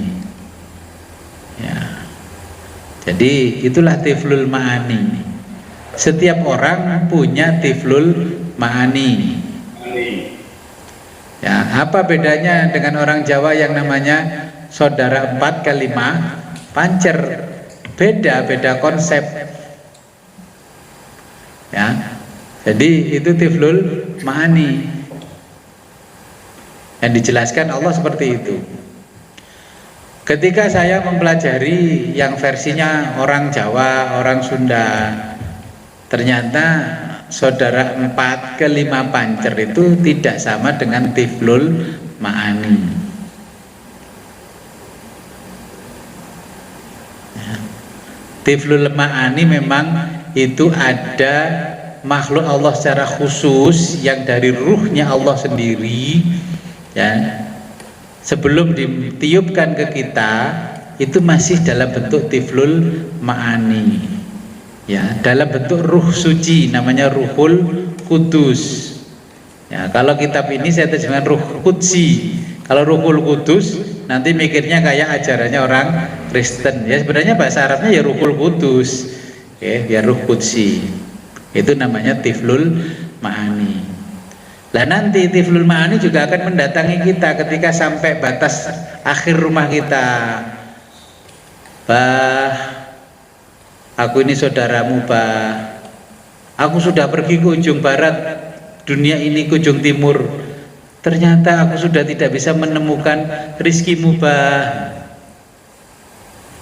Wah, kalau ini tiflul ma'ani datang sudah gak menemukan rizki, apa artinya?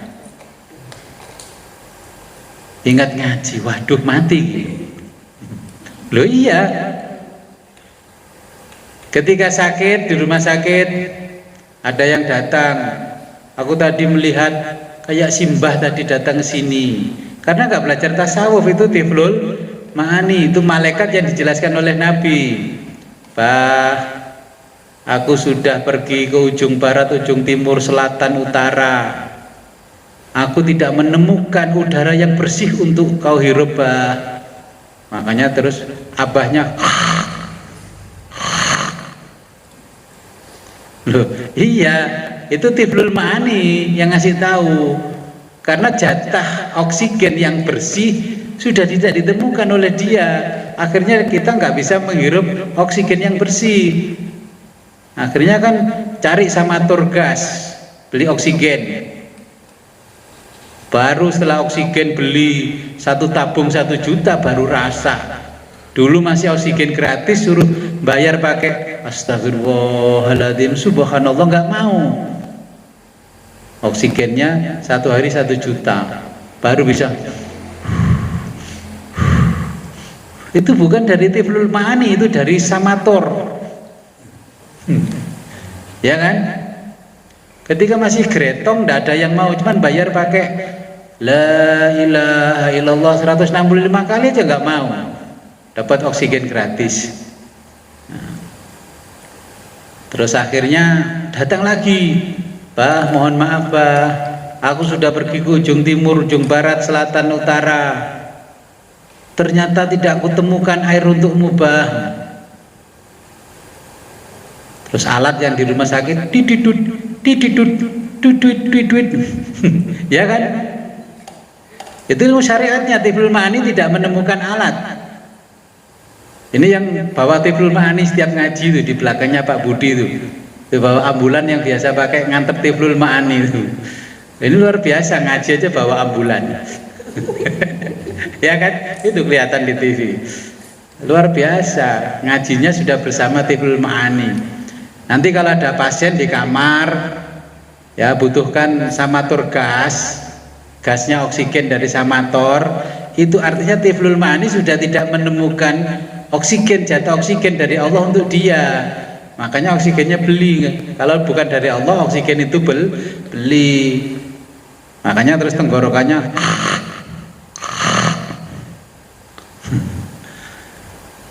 ya.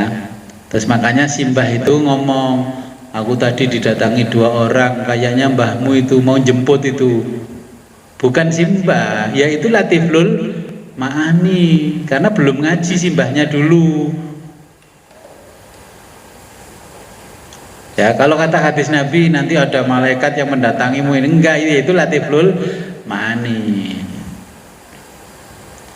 Bah, aku sudah pergi ke ujung barat, ujung timur, ujung selatan. Aku sudah tidak menemukan obat bagimu, Bah. Akhirnya dokter tetap nyuntik. Ini harusnya dikasih obat yang dosisnya begini ya, Bu. Ini bapaknya ini. Disuntik nggak malah sembuh. Karena apa?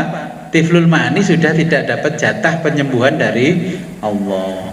Itulah namanya perjalanan menuju garis batas yang namanya ajal.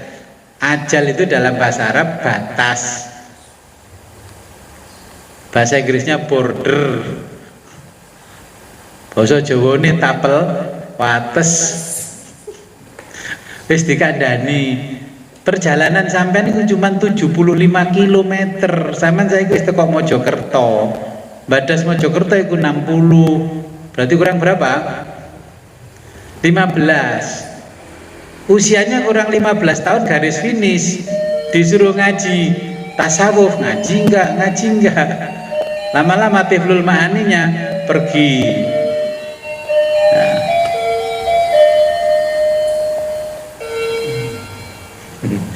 Oke, jadi itulah tiflul ma'ani. Kalau kita ditinggalkan tiflul ma'ani, walaupun dikirimi nasi ayam ayam panggang Bangi, sate yang luar biasa, ilatnya lidahnya ini tidak merasakan nikmat lezat, itu tiflul ma'ani sudah tidak bersama kita. Ketika sakit itu pergi dia.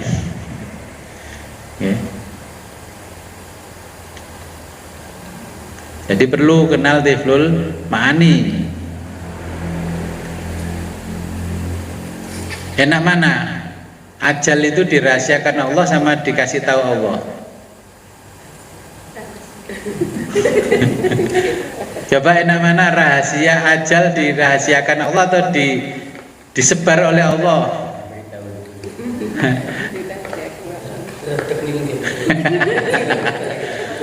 Allah itu kenapa Allah merahasiakan ajal kita supaya hidup kita nyaman,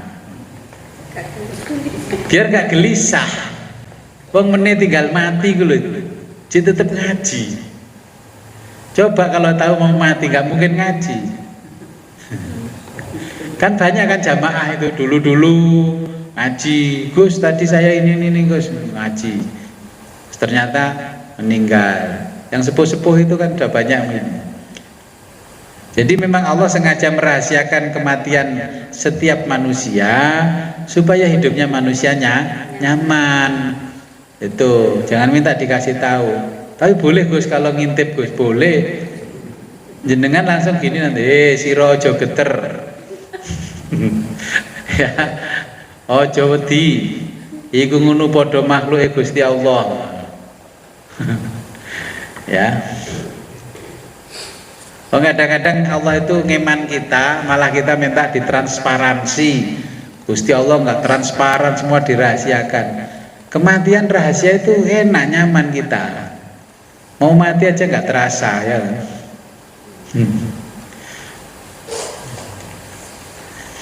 Cukup jelas ya. Ya nanti kita. Jelas. Oke, jadi kita lanjutkan di pertemuan berikutnya. Sebelum kita akhiri, marilah kita berdoa kepada Allah. Semoga apa yang kita pelajari pada malam hari ini membawa manfaat barokah fid dunya wa dunya hatal akhirah. A'udzu billahi minasyaitonir rajim. Bismillahirrahmanirrahim. Allahumma salli wa sallim ala sayyidina Muhammadin fil awwalin wal akhirin wa barik wa sallim wa radhiyallahu ta'ala an sadatina sahabi Rasulillah ajma'in. Amin ya Allah ya rabbal alamin. Allahumma faqihna wa faqih talamidana fid din wa 'allimna wa 'allimhum at-ta'wil. Allahumma arham ummata sayyidina Muhammad. Allahumma ajbir ummata sayyidina Muhammad.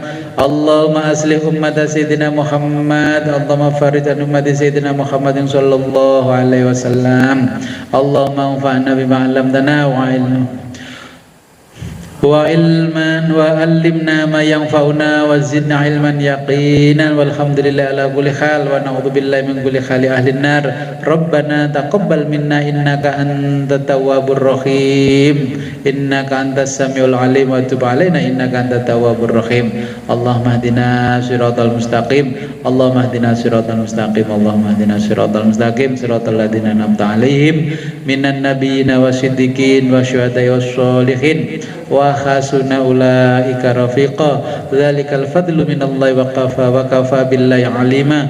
Allahumma ya syahidan ghaira ghaibin wa ya ghaliban ghaira maghlubin wa ya qariban ghaira ba'idin ij'al min amrina ya Allah farja wa makhraja ya sharifal mustaskhirin wa ya ghiyasal mustaghisin innaka ta'lamu ma kana ta'lamu halana wa la yakhfa 'alaika syai'un min umurina. Rabbana atina fid dunya hasanah wa fil akhirati hasanah wa qina adzabannar. Wa shalli wa sallim ala jamil anbiya'il mursalin walhamdulillahi rabbil alamin. Al-Fatihah.